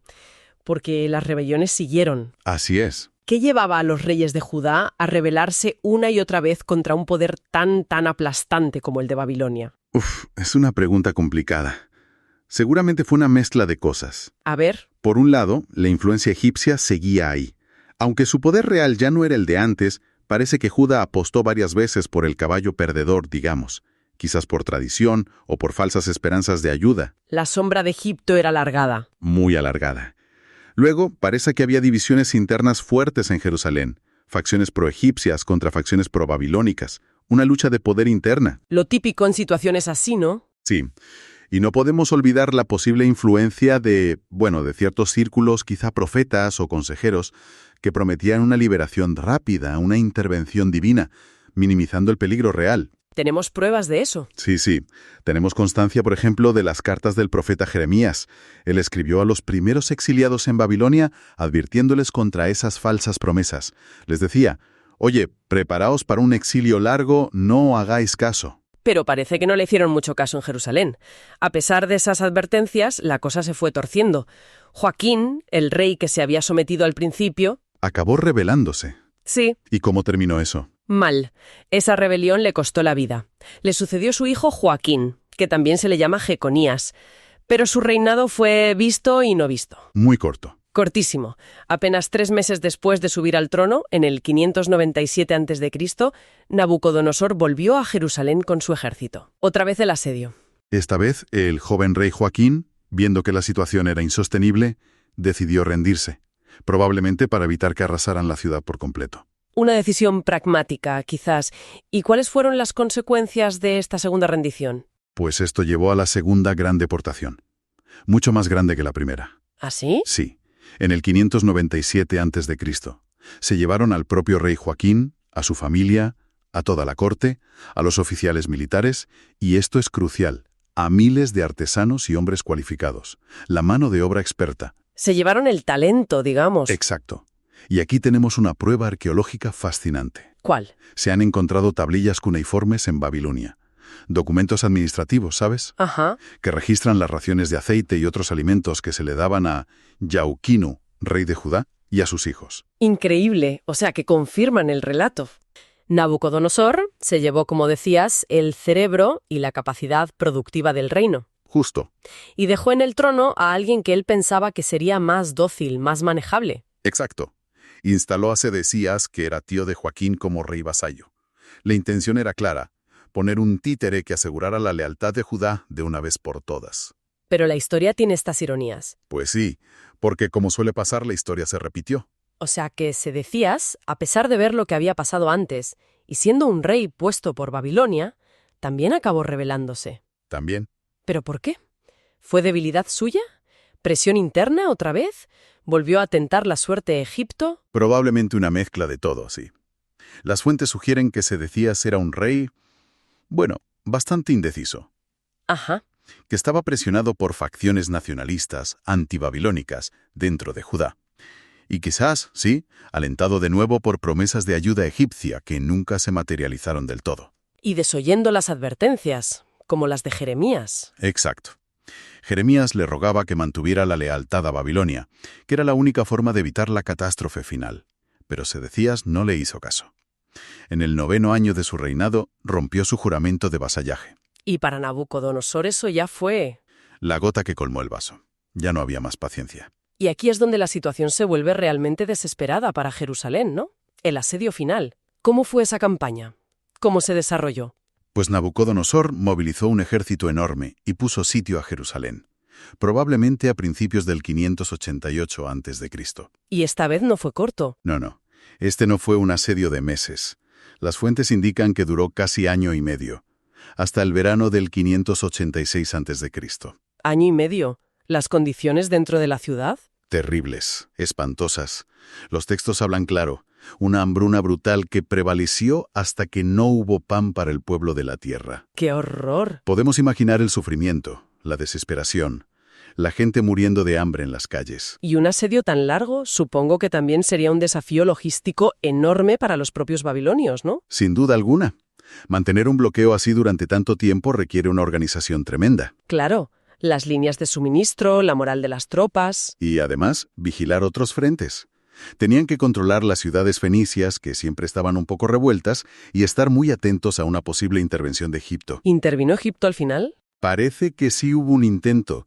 Un ejército egipcio avanzó y obligó a los babilonios a levantar el sitio brevemente para ir a enfrentarlos. Ah, o sea que hubo un respiro para Jerusalén. Un respiro muy corto, porque los egipcios al final se retiraron y el asedio se reanudó, y seguramente con más dureza todavía. Hasta que finalmente las defensas no pudieron más. Sí, en el verano del 586 a.C., se abrió una brecha en las murallas de Jerusalén, La caída. la caída. Se decía si sus hombres intentaron huir de noche, escapar, pero los capturaron en las llanuras de Jericó. ¿Y qué pasó con Sedecías? Su destino fue ejemplarmente cruel. Estaba diseñado para mandar un mensaje aterrador a cualquiera que pensara en rebelarse. ¿Qué le hicieron? Lo llevaron ante Nabucodonosor, a su cuartel general en Ribla, en Siria, y allí le obligaron a ver cómo ejecutaban a sus propios hijos delante de él. ¡Qué barbaridad! Y después de eso, le sacaron los ojos, lo cegaron. Y así, ciego y encadenado, lo llevaron a Babilonia, donde murió en prisión. Un final terrible. Terrible, cumpliendo según algunos relatos, profecías que decían que iría a Babilonia, pero que no llegaría a ver la ciudad. Imagina esa oscuridad literal y metafórica en ese último viaje. ¡Qué imagen más potente y desoladora! Y para la ciudad, para Jerusalén, y sobre todo para su templo, ¿cuál fue el desenlace? La destrucción fue total, sistemática, metódica. Aproximadamente un mes después de la caída de la ciudad, en agosto del 586 a.C., llegó un Nebuzaradán, el capitán de la guardia de Nabucodonosor, para supervisar la demolición. O sea que no fue en el fragor de la batalla, fue planificado. Totalmente planificado. El templo de Salomón, que había sido el centro religioso y el símbolo nacional de Judá durante siglos, Sí. fue saqueado. Se llevaron todos los objetos preciosos, los tesoros, y luego le prendieron fuego hasta los cimientos. Lo redujeron a cenizas. Destrucción completa. Completa. Y no solo el templo. Los muros de la ciudad fueron derribados. El palacio real también fue destruido. Se hizo un saqueo a fondo de todo lo que tuviera valor.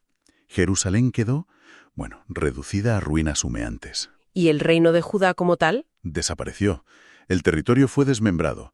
Parte se la anexionaron los vecinos, como Edom, y el resto se integró en la provincia babilónica de Samaria. Fue el fin de Judá como reino independiente. Un final brutal. ¿Y qué consecuencias tuvo esto inmediatamente para la gente, para la población de Judá? Pues el impacto humano fue devastador, claro. Hubo una tercera gran deportación. Se llevaron a Babilonia a gran parte de la población que quedaba, y que tenía alguna habilidad o posición social. Las fuentes dicen que solo dejaron atrás a los pobres de la tierra, campesinos sin recursos, básicamente, para que cultivaran las viñas, los campos, para que el territorio siguiera produciendo algo para el imperio. ¡Qué panorama más desolador para Jerusalén! Totalmente. La ciudad que había sido motivo de orgullo quedó desolada. Se convirtió en objeto de lamento, de burla. El libro de las Lamentaciones en la Biblia refleja ese dolor de una forma muy conmovedora. Perdieron no solo la independencia política, sino el corazón de su vida religiosa y cultural. Y esto nos lleva directamente a la experiencia del exilio en Babilonia, que, como decías, fue un momento clave que transformó al pueblo judío. Fue un crisol, sí. Una prueba de fuego que los cambió profundamente.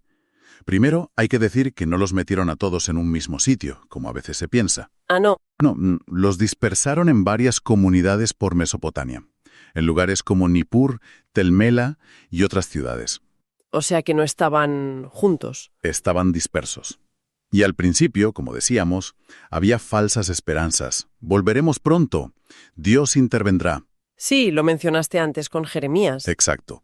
Pero figuras como él insistieron, no, esto va para largo, hay que adaptarse. Jeremías les dijo, construid casas, plantad huertos, casaos, buscad el bienestar de las ciudades donde vivís. Predijo un exilio de 70 años. Había que hacerse a la idea. ¿Y esa adaptación ocurrió, entonces? ¿Cómo fue la vida para los judíos en Babilonia? ¿Se integraron? Pues sí, se adaptaron. La vida fue variada, claro, no igual para todos, pero en general se integraron en la sociedad babilónica. ¿De qué manera? Adoptaron nombres locales, participaron en la agricultura y con el tiempo algunos incluso prosperaron bastante en el comercio, en las finanzas. Lo sabemos por documentos encontrados en Nippur, ya del siglo V a.C., que hablan de negocios de familias judías. Interesante. Y ya mencionamos el caso del rey Joaquín, que aunque era prisionero mantuvo su estatus y al final fue liberado por el sucesor de Nabucodonosor. O los relatos como el de Daniel, que sugieren que algunos exiliados pudieron llegar a tener posiciones importantes en la administración del imperio. O sea que no fue para todos una vida de opresión constante. No necesariamente, aunque siempre estaban bajo dominio extranjero, claro. Pero hubo integración y hasta cierto éxito para algunos. Pero más allá de lo material, de la vida cotidiana, el impacto psicológico y sobre todo religioso tuvo que ser tremendo. Perder el templo, el lugar central de su fe. ¿Cómo procesaron eso? Eso fue una crisis de fe brutal, sin precedentes.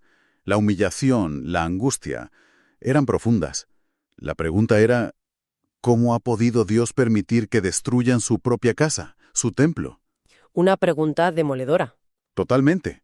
Y esto les obligó a repensarlo todo, a releer su historia, su relación con Dios. ¿Y qué conclusión sacaron? Interpretaron la catástrofe como un juicio divino, un castigo por la infidelidad del pueblo y sus líderes al pacto que tenían con Dios. Pero, y esto es clave, también lo vieron como una prueba de la propia fidelidad de Dios. ¿Cómo? Parece contradictorio. Porque Dios no los había abandonado del todo. El castigo demostraba que el pacto seguía vigente, que sus acciones tenían consecuencias. Y lo más importante, la ausencia del templo, del lugar físico, les obligó a buscar nuevas formas de mantener su identidad y su religión. Ahí está la clave de la supervivencia, quizá. Yo creo que sí. Aunque las sinagogas como institución formal vendrían más tarde, es muy probable que en el exilio se fortalecieran las reuniones en comunidad para rezar, para estudiar. Y sobre todo se puso un énfasis muchísimo mayor en la ley escrita, la Torá, y en las tradiciones orales. La palabra se convirtió en el centro. Exacto. La palabra y la comunidad se convirtieron en una especie de templo portátil. Eso fue lo que les permitió sobrevivir como pueblo, mantener su identidad única en medio de un imperio extranjero. Es fascinante cómo una catástrofe de esa magnitud puede forzar una reinvención tan profunda. Ahora, si te parece, cambiemos un poco la perspectiva. Miremos a Babilonia. Para Nabucodonosor, para su imperio, ¿qué significó esta victoria sobre Jerusalén? Más allá de quitarse de en medio en un reino rebelde. Pues para Nabucodonosor, la conquista y sobre todo la destrucción de Jerusalén fue la guinda del pastel de sus campañas en el oeste. La culminación. La culminación, sí. Eliminó un foco de inestabilidad que siempre estaba ahí, apoyado por Egipto, y consolidó de forma indiscutible el dominio babilónico en toda la zona de Siria y Palestina. Fue una demostración de poderío militar y político que resonó en todo el Próximo Oriente. Nadie dudaba ya de quién mandaba. Y mencionaste antes el saqueo, el botín. ¿Tuvo eso un impacto visible en la propia Babilonia? Vaya si lo tuvo. Definitivamente. El botín de Jerusalén, que las fuentes describen como muy rico, especialmente los tesoros del templo, sumado a los tributos continuos y los recursos de todos los territorios conquistados, Sí. le dieron a Nabucodonosor los medios económicos para llevar a cabo sus legendarios proyectos de construcción en Babilonia. La famosa Babilonia de Nabucodonosor. Esa misma pudo financiar la reconstrucción y el embellecimiento de los grandes templos. Entonces, para ir recapitulando, la caída de Jerusalén en el 586 a.C. no fue un suceso aislado, ¿verdad? Fue más bien la culminación de un proceso largo. Eso es, una mezcla de factores: la geografía, el choque inevitable de imperios, decisiones políticas muy arriesgadas en Judá, rebeliones repetidas. Y una respuesta imperial por parte de Babilonia que fue cada vez más dura, más implacable. Precisamente. Y lo que a mí me resulta realmente fascinante de todo esto es cómo esa catástrofe, esa destrucción del centro político, religioso y el exilio forzoso no acabaron con el pueblo judío. Al contrario, parece que les dio fuerza. Actuó como un catalizador, sí, para una transformación religiosa y cultural súper profunda. Perdieron su tierra, su templo, su rey, pero encontraron una nueva forma de definir quiénes eran, centrada en la ley, en la memoria compartida, en la comunidad aunque estuviera dispersa. Tras consolidar su imperio, derrotando enemigos y conquistando lugares clave como Jerusalén, Nabucodonosor volcó sus energías en hacer de Babilonia una ciudad inolvidable. No solo construía edificios, construía un mensaje. Totalmente. Y las fuentes, de hecho, describen a Nabucodonosor como un monarca profundamente orgulloso de sus logros constructivos, casi un rey arquitecto. Su ambición iba mucho más allá de los jardines, fueran reales o míticos, y aquí es donde se pone realmente interesante. ¿Qué otras grandes obras impulsó? obras que realmente transformaron a Babilonia en esa metrópoli deslumbrante que asombró al mundo antiguo. Nabucodonosor emprendió un programa de construcción sin precedentes. Continuó y superó con creces, además, la labor que había iniciado su padre. Su objetivo era clarísimo: convertir Babilonia no solo en el centro político y económico del imperio, sino en la ciudad más impresionante, más segura y más hermosa del mundo conocido. Y bueno, en gran medida lo consiguió. Podemos destacar varios proyectos colosales. Imagino que la seguridad era prioritaria para proteger tanta grandeza acumulada. Las murallas, ¿no? Fundamental, por eso reconstruyó y amplió masivamente las murallas de la ciudad. Las descripciones antiguas hablan de un sistema defensivo formidable. A veces lo describen como una triple línea de murallas que rodeaba la vasta extensión de Babilonia. Le ganaron fama de inexpugnable. Aunque los detalles exactos de las fases constructivas y su trazado completo siguen siendo estudiados por la arqueología, la escala era sin duda monumental, diseñada para disuadir cualquier ataque. Hay que ser cautos con algunas descripciones antiguas, como las de Heródoto, el historiador griego que visitó la zona. Bueno, un siglo y medio después. Ajá. ¿Qué decía Heródoto? Él habla de cifras que hoy consideramos exageradas. Un perímetro de casi 90 kilómetros y murallas de 100 metros de altura. 100 metros. La arqueología nos ofrece una imagen más ajustada, pero no por ello menos impresionante para la época. ¿Cómo eran realmente esas murallas, según la arqueología? Pues mira, el núcleo principal de la ciudad, de planta más o menos rectangular, estaba rodeado por una doble línea de murallas de adobe que sumaban unos 8 kilómetros de longitud total. ¡8 kilómetros! Ya es distancia. Y el muro interior, llamado Imgur Enlil ha mostrado favor, tenía un grosor considerable, unos 6 metros y medio. 6 metros y medio de muro. Ya solo eso es imponente, casi nada. Y no era el único. Paralelo a él, por fuera, corría el muro exterior, Nimit Enlil, baluarte de Enlil, de unos 3,7 metros de espesor. Otro más. Estaban reforzados a intervalos regulares, cada 15 metros más o menos, por torres defensivas que sobresalían. Estamos hablando de un sistema defensivo doble, entonces. ¿Qué anchura total podía alcanzar eso, sumando todo? Pues imagina esos dos muros enormes, uno de más de 6 metros de grosor y otro de casi 4, separados por un espacio intermedio de algo más de 7 metros. 7 metros entre muros. Sí. Que servía probablemente como camino de ronda o calzada militar. Sumado todo, tenías delante casi 18 metros de pura defensa. Una barrera formidable. 18 metros. Impresionante. Y supongo que habría más elementos. ¿Un foso, quizá? Así es. Delante del muro exterior se excavó un foso, que seguramente estaría lleno de agua del Éufrates, añadiendo otro obstáculo. Y aún había otro muro más bajo, una especie de antemural con bastiones, delante del foso. O sea, defensa tras defensa. Exacto. Y lo interesante es que hemos encontrado ladrillos con inscripciones de Nabopolazar, Nabucodonosor y su sucesor Nabónido, que atestiguan las constantes labores de construcción, restauración y refuerzo. No era una obra estática, sino un proyecto continuo. Ah, claro. Era una defensa formidable, sí, pero también una tarjeta de presentación del poderío babilónico, visible desde muy lejos en la llanura mesopotámica. Si las murallas ya dejaban claro el poder de la ciudad por su escala, la entrada principal tenía que ser directamente deslumbrante. Construyó la impresionante puerta de Ishtar. ¿La conoces? ¿La de los ladrillos vidriados azules con animales? Sí, la que está reconstruida en Berlín. Es espectacular. Pues esa. Era la entrada principal por el norte a la ciudad interior, una de las varias grandes puertas, pero definitivamente la más espectacular y la que mejor se ha conservado arqueológicamente. Estaba dedicada a Ishtar, la poderosa diosa del amor y de la guerra. Tenemos que imaginar algo imponente, ¿no? Sí, una estructura enorme, quizá de unos 20 metros de altura, totalmente revestida de ladrillos vidriados de un azul lapislázuli intensísimo, brillante. El efecto bajo el sol de Mesopotamia debió ser deslumbrante. Y famosa por sus relieves de animales, los toros, los dragones. Sí, estaba decorada con cientos de relieves de animales sagrados, también en ladrillo vidriado, pero de otros colores, amarillo, blanco, marrón, hileras de toros que se asociaban al dios de la tormenta Hadad, y los enigmáticos Mushushu. Los dragones esos raros, ¿no? Eso es, una especie de dragón serpiente con cuerpo escamado, patas delanteras de león, traseras de ave rapaz, cola de escorpión. Eran el símbolo del dios principal de Babilonia, Marduk. O sea que al entrar te recibían los símbolos de los dioses más importantes, Marduk y Adad. Exactamente. Y no estaban estáticos.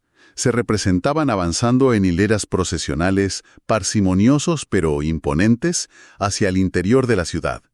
La sensación era la de estar entrando en un espacio sagrado, protegido por el poder divino invocado por el rey. Tenía que impresionar. De hecho, tenemos inscripciones del propio Nabucodonosor asociadas a la puerta, donde se jacta: «Yo soy Nabucodonosor. He construido la puerta de Ishtar con ladrillos vidriados de azul lustroso para Marduk, mi señor». Quería dejar claro quién estaba detrás de esa maravilla. Atravesar esa puerta debía sentirse como entrar en otro mundo. Y una vez dentro, ¿qué? ¿Qué te encontrabas? Te encontrabas en la vía de las procesiones. Imagina una avenida anchísima para la época, de más de 20 metros, pavimentada, que discurría recta hacia el sur, en dirección al corazón religioso de la ciudad, el complejo del Esagil, el templo de Marduk. 20 metros de ancho. Sí. Y esta vía no era menos espectacular. Sus muros laterales, a lo largo de cientos de metros, también estaban decorados con ladrillos vidriados azules. También con animales, los mismos dragones y toros. No, aquí el protagonista era otro. Desfilaban a cada lado de la vía unos 60 leones en relieve, también en ladrillos vidriados amarillos y blancos sobre fondo azul. Leones. ¿Y por qué leones aquí? El león era el animal asociado a la diosa Ishtar, la poderosa diosa del amor, la fertilidad y, muy importante, la guerra. La propia puerta monumental llevaba su nombre, así que el camino hacia el templo de Marduk estaba flanqueado por la fuerza protectora de Ishtar. Todo un despliegue visual y simbólico pensado para las grandes ceremonias, el Akitu, por ejemplo. Precisamente. Esta era la ruta principal para la gran fiesta del Año Nuevo, el Akitu, que se celebraba en primavera. Durante esta fiesta, las estatuas de los dioses salían en procesión y el rey desempeñaba un papel crucial. La vía de las procesiones era el escenario perfecto para magnificar el poder real y divino ante los súbditos y los dignitarios extranjeros. Era, literalmente, un espectáculo de poder. Esa vía procesional nos lleva entonces al núcleo de Babilonia. Mencionas el complejo de Marduk, pero ¿qué sabemos de los templos y los palacios en general en esta época? ¿Estaban separados o juntos? Pues mira, en Mesopotamia, la relación entre el poder real, palacio, y el poder religioso, templo, era extremadamente estrecha. A menudo formaban parte de grandes complejos arquitectónicos interconectados. Ajá. El rey no era solo un líder político y militar, sino también el sumo sacerdote, o al menos el principal intermediario con los dioses. En Babilonia, el centro religioso por excelencia era el Esagil, el complejo dedicado a Marduk, que incluía su templo principal y el famoso zigurat, el Etemenanki. ¿Y los palacios cómo eran? Mencionaste que Nabucodonosor reconstruyó uno. Debían ser enormes también. Sí, reconstruyó y amplió enormemente el palacio real, sobre estructuras anteriores. Los palacios mesopotámicos de esta época, y el de Babilonia no era una excepción, eran mucho más que simples residencias. Eran vastos complejos multifuncionales. ¿Qué sabemos del complejo palaciego de Nabucodonosor en sí? ¿Había solo uno? Bueno, había varios, pero el principal, el llamado Palacio Sur, era el centro neurálgico. Significa que no eran solo para el rey y su familia, eran el cerebro y el corazón administrativo del imperio. O sea, oficinas, almacenes... Exacto. Albergaban a una enorme corte de funcionarios, escribas que llevaban las cuentas y registros del imperio, archivos importantísimos, talleres para artesanos de lujo y gigantescos almacenes para materias primas, alimentos, tributos. Una ciudad dentro de la ciudad, casi. Prácticamente. El Palacio Sur de Nabucodonosor, que es el mejor conocido arqueológicamente, aunque sus ruinas son complejas de interpretar, era gigantesco. Hablamos de múltiples patios interiores, grandes salas de recepción y audiencias, como la famosa Sala del Trono. La Sala del Trono también estaba decorada. Sí, claro. Estaba decorada también con ladrillos vidriados con motivos de leones y elementos vegetales estilizados, palmetas y cosas así. Y luego extensas áreas administrativas y de servicio.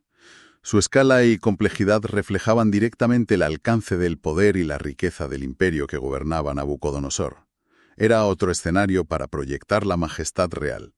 Y junto a esos complejos palaciegos estaba el otro gran símbolo de Babilonia, el zigurat, el Etemenanki, la estructura que, según parece, inspiró la leyenda bíblica de la Torre de Babel. Mirar hacia arriba en aquella ciudad debía ser encontrarse inevitablemente con su silueta. Exacto. El Itemenanki, cuyo nombre sumerio significa algo así como casa que es el fundamento del cielo y la tierra. Fíjate qué nombre. Era el eje simbólico no solo de Babilonia, sino de todo el cosmos, según su visión. Una montaña artificial. Eso es. Un zigurat es esencialmente una torre maciza escalonada construida con millones de adobes que simula una montaña artificial.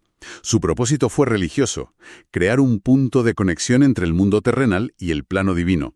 En la cima se erigía un pequeño templo considerado la morada terrestre del dios.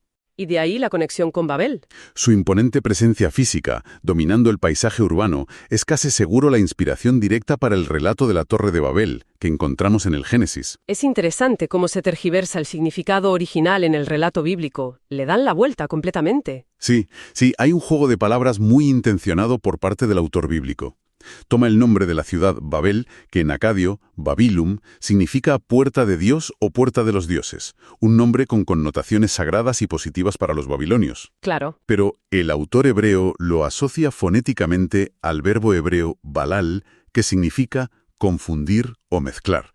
Y sobre esa asociación construye la narrativa de la arrogancia humana que intenta alcanzar el cielo y el castigo divino que resulta en la confusión de lenguas. Una crítica directa. Es una clara crítica teológica y política al poderío de Babilonia, escrita probablemente desde la experiencia del exilio judío en esa misma ciudad. ¿Qué ha encontrado la arqueología? Pues arqueológicamente la verdad es que queda muy poco del Etemenanki. Fue desmantelado ya en la antigüedad. Quizás Alejandro Magno intentó restaurarlo, pero finalmente sus sucesores usaron sus materiales para otras construcciones. O sea que reciclaron los ladrillos. Básicamente. Lo que las excavaciones de principios del siglo XX sacaron a la luz fue, fundamentalmente, la enorme base cuadrada que medía unos 91 metros de lado. 91 metros de lado. ¡Enorme! Sí. También se identificaron los restos de 3 grandes escalinatas de acceso en una de sus caras. Una central, perpendicular a la fachada, y 2 laterales adosadas al primer nivel. ¿Y la altura? La leyenda sugiere que casi tocaba el cielo.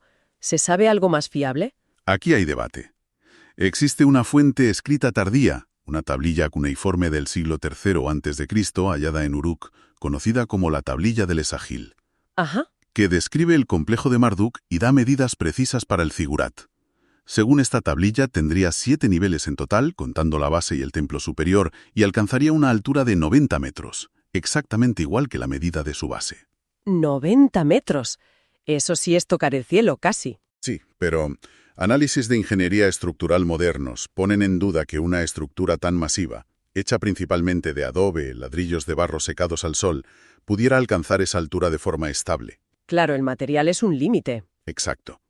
Algunos investigadores proponen alturas más modestas, quizá en torno a los 60 metros, lo cual seguiría siendo absolutamente monumental para la época. 60 metros sigue siendo como un edificio de 20 pisos actual. Impresionante de todas formas. ¿Y el templo de la cima? También azul. Pues según descripciones como la de Heródoto, aunque él podría mezclar datos de varios sigurats, y la propia tablilla del Esanil, ese templo superior, la morada de Marduk, estaba revestido de ladrillos vidriados de color azul, como los de la puerta de Istar. ¡Qué bonito! Imagina el efecto. Una torre escalonada de color tierra, que culminaba en un santuario azul brillante contra el cielo. Debía ser una visión impactante. Sí, sí. El modo exacto de acceder a los niveles superiores sigue siendo especulativo. Pudo ser mediante las escalinatas frontales que solo llegaban a los primeros niveles y luego rampas en zigzag por la fachada, o quizá una única rampa continua en espiral que rodeara toda la estructura, como describió Heródoto. No lo sabemos seguro. Bueno, recapitulando todo lo que hemos recorrido. Murallas ciclópeas, una puerta deslumbrante, una vía ceremonial flanqueada por leones, palacios que eran centros administrativos y un zigurat que aspiraba a conectar cielo y tierra. Queda claro que Nabucodonosor no se limitó a construir edificios funcionales, orquestó una auténtica experiencia urbana. Totalmente. Hecha ladrillo a ladrillo, casi como propaganda construida. Es fascinante ver cómo una ciudad antigua puede ser simultáneamente un proyecto arquitectónico colosal y una sofisticada herramienta de propaganda y afirmación cultural. La Babilonia de Nabucodonosor fue sin duda una obra maestra en ese sentido. Perduró durante siglos, influyendo poderosamente en la imaginación de otras culturas, aunque a menudo esa imagen llegara distorsionada, como vimos con la Torre de Babel o quizás con los jardines colgantes. Claro. La arqueología moderna nos permite acercarnos un poco más a la realidad material que había detrás del mito y de la propaganda, aunque muchos detalles, como los jardines, siguen envueltos en el misterio. Aún queda mucho por descubrir. Durante su reinado, Babilonia era la superpotencia de la región. Hablamos de un rey inmensamente poderoso. Pero ¿cómo debemos imaginarlo? A veces caemos en ese estereotipo del déspota oriental. ¿Era tan así? Bueno, es una imagen que hay que matizar bastante. Incluso los reyes asirios anteriores, que sí cultivaban una imagen de poder implacable, en la práctica era más complejo. Y podemos suponer que para los babilonios también. Necesitaban asegurarse la lealtad de un círculo de altos funcionarios, civiles, militares, religiosos, gente influyente. No era solo ordeno y mando, había que gestionar las relaciones con la élite, mantener equilibrios, recompensar. El poder absoluto, en teoría, pues a menudo chocaba con la necesidad práctica de tener apoyos clave. Esa diferencia entre la imagen y la realidad del poder es interesante. Y mencionabas las inscripciones reales. ¿Hay diferencias entre cómo se presentaban los asirios y los caldeos? ¿Como Nabucodonosor? Sí, y es bastante llamativa. Se ve en el tono, en el contenido de las inscripciones oficiales, sobre todo las que conmemoran edificios. Los reyes asirios, piensa en Asurbanipal, Sennacherib, a menudo se explayaban en detalles de campañas militares, botines, castigos a enemigos, una retórica muy bélica. Muy directa, ¿no? Sí. En cambio, los caldeos, especialmente Nabucodonosor II, ponen más el acento en su piedad hacia los dioses, en enumerar los templos que restauran o construyen, en describir las obras de Babilonia. Las referencias a victorias militares concretas son mucho menos frecuentes, menos detalladas. Vaya. Entonces, si eran menos belicosos en sus inscripciones, ¿cómo proyectaban ese poder? ¿Solo construyendo? También lo proyectaban a través de la religión, presentándose como los elegidos de los dioses, sobre todo de Marduk, el dios de Babilonia. Entiendo. Y el poder militar existía y se usaba, claro, ahí están las conquistas. Pero quizá elegían no enfatizarlo tanto en sus textos públicos permanentes. Hay excepciones, ¿eh? Nabopolassar, su padre, sí celebra haber derrotado a Siria. Era un evento clave para la dinastía, pero la tórica general con Nabucodonosor es distinta. Entendido. Normalmente pensamos en Nabucodonosor II como el gran constructor, el conquistador, vamos. Pero hoy queríamos mirar un poco detrás, ¿no? A su vida familiar, su círculo íntimo ahí en Babilonia.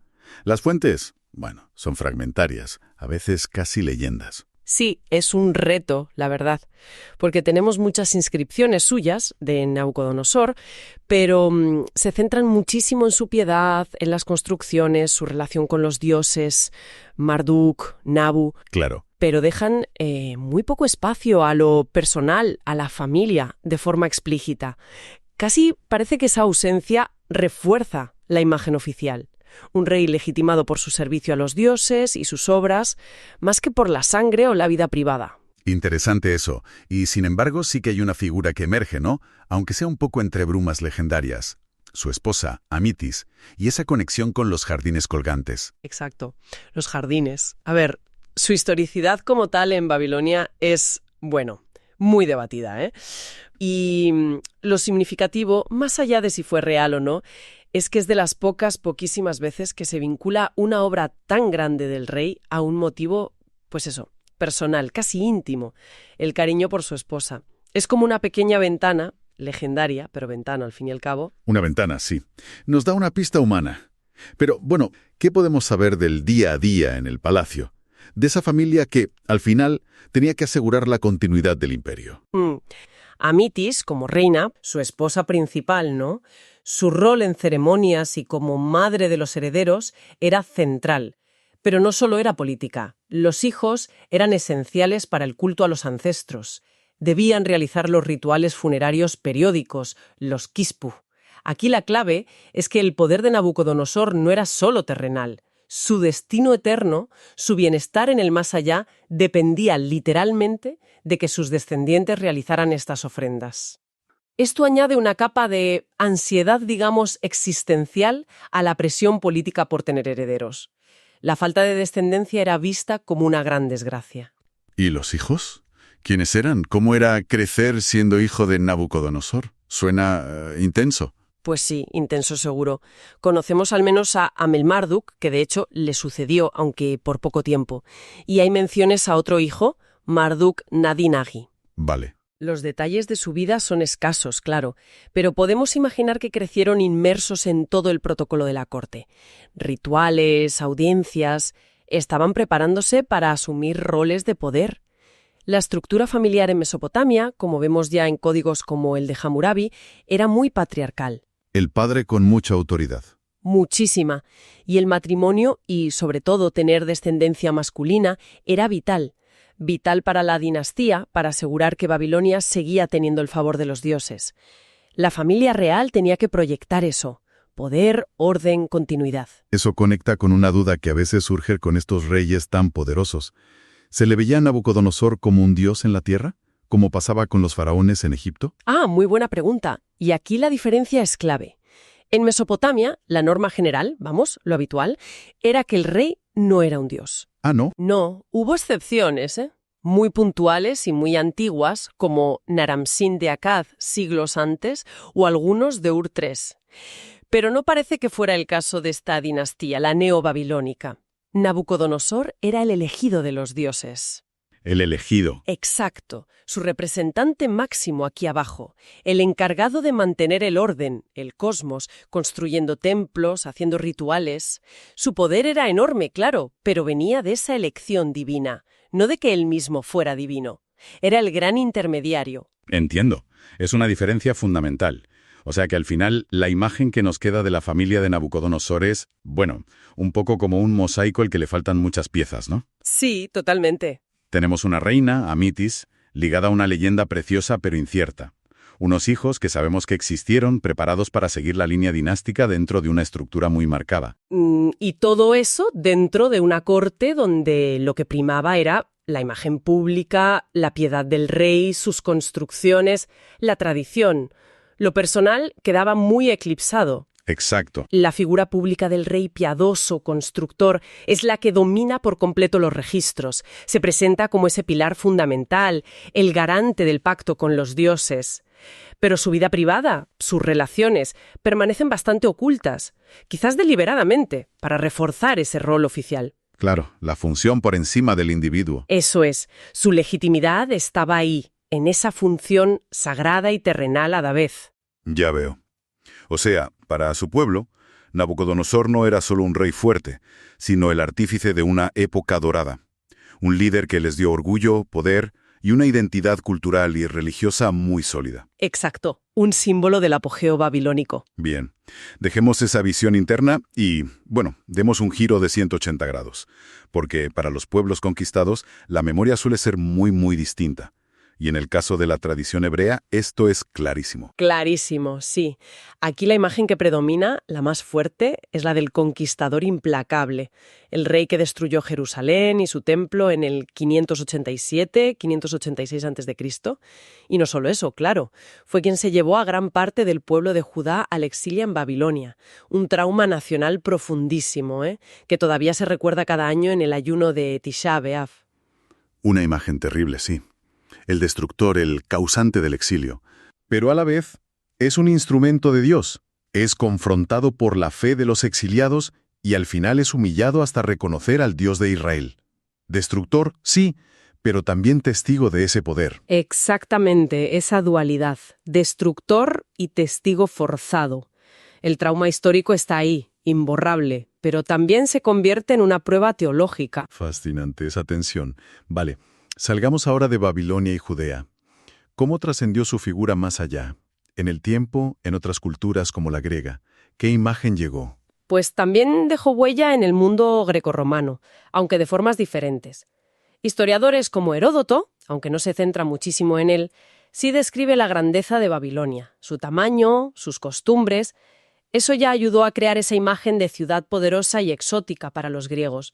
Pero fue más tarde, en el periodo helenístico, siglos IV-III a.C., cuando su figura recibe más atención gracias a un personaje clave, Beroso. Beroso, el sacerdote e historiador babilonio que escribió en griego, ¿verdad? ¿Qué aportó él? Justo, escribió una historia de Babilonia, las Babiloniaca, para el público griego. Aunque la obra original se perdió casi toda, conservamos fragmentos gracias a otros autores. Y en esos fragmentos, Beroso presenta a Nabucodonosor como un soberano, de un poder enorme, casi legendario en sus hazañas militares y constructoras. Transmitió listas de reyes, crónicas, mitos como el del diluvio. Fue clave para que el mundo griego conociera la historia, la ciencia, la cultura babilónicas desde una perspectiva local, pero en griego, que era la lengua franca. Entiendo. Y mencionaste antes algo de que su figura se reutilizó siglos después.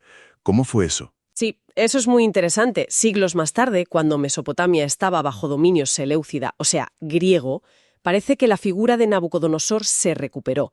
Se convirtió en una especie de modelo de realeza universal. Los estudiosos creen que esto fue resultado de una interacción entre la élite griega gobernante y la antigua élite sacerdotal babilónica. Estos últimos como que adaptaron la memoria de su gran rey para encajarla en el nuevo contexto, quizá para mantener su propia influencia. Vaya, o sea que su imagen no fue algo fijo, sino que se adaptó, se usó, se reinterpretó según las necesidades políticas y culturales de cada momento, casi como marketing histórico. Pues sí, se podría ver un poco así. Y si avanzamos más en el tiempo, ya en la memoria popular, su nombre quedó ligado para siempre a una de las 7 maravillas del mundo antiguo, los jardines colgantes de Babilonia. La leyenda aquí ha sido potentísima. Queda clarísimo entonces. El legado de Nabucodonosor II no es una foto única, es más bien como una película con distintas versiones, ¿no? Editada una y otra vez por diferentes manos. Para los babilonios, el constructor magnífico, el rey piadoso. Para los hebreos, el destructor implacable, pero también esa figura compleja dentro de su teología. Y para los griegos y la posteridad, el monarca poderoso, legendario, ligado a los jardines. Un mosaico de memorias. Exactamente. Cada cultura lo recordó y lo representó a través de su propia experiencia, sus valores, sus intereses. La visión babilónica resalta el orgullo imperial, el poder, la cultura. La hebrea, marcada por la destrucción y el exilio, lo integra en su reflexión sobre el pecado, el castigo, la fe y el poder de Dios sobre los imperios.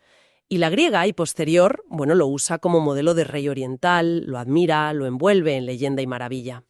Todo este recorrido nos deja pensando, ¿no?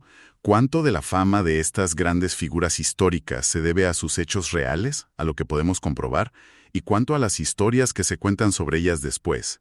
Y sobre todo, ¿cómo cambia esa historia si la escribe el coronista del imperio o el pueblo conquistado? Una reflexión importante sobre cómo construimos el pasado, cómo lo recordamos. Tuvo un reinado larguísimo, ¿no? Larguísimo, sí, 43 años. Murió hacia el 562 a.C. ¿Se sabe cómo? Las fuentes sugieren que fue por causas naturales, en Babilonia, rodeado de su corte. Su muerte cerró una época dorada. ¿Y después de él qué? ¿Siguió esa estabilidad? Pues parece que no.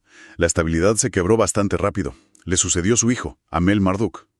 Pero su reinado fue muy corto, apenas 2 años, del 562 al 560 a.C. ¿Tampoco? Sí, y luego vino su cuñado, Neriglissar, que reinó otros 4 años, hasta el 556. Sigue siendo poco tiempo. Y espera, que el hijo de Neriglissar, un tal Labash-Marduk, duró solo unos meses en el 556. Ni siquiera dejó inscripciones. Meses. Eso suena a caos. Totalmente. Y finalmente llegó al trono Nabónido, que reinó ya hasta la caída de Babilonia en el 539. Pero Nabónido no tenía lazos familiares directos con Nabucodonosor. Entiendo. O sea, que esa rápida sucesión de reyes contrasta muchísimo con los 43 años de Nabucodonosor. Claro. Sugiere un periodo de bastante inestabilidad, luchas internas por el poder. La realidad chocaba con esa imagen de solidez eterna que proyectaban las inscripciones. Así que la imponente figura del rey constructor al final ocultaba una estructura de poder que quizá no era tan sólida como parecía una vez que él faltó. Podría ser, ¿sí? La transmisión del poder no fue sencilla. En resumen, estas inscripciones reales neobabilónicas son documentos importantísimos, fascinantes. Pero hay que leerlas con cuidado, con una mirada crítica. Entendiendo lo que son. Exacto.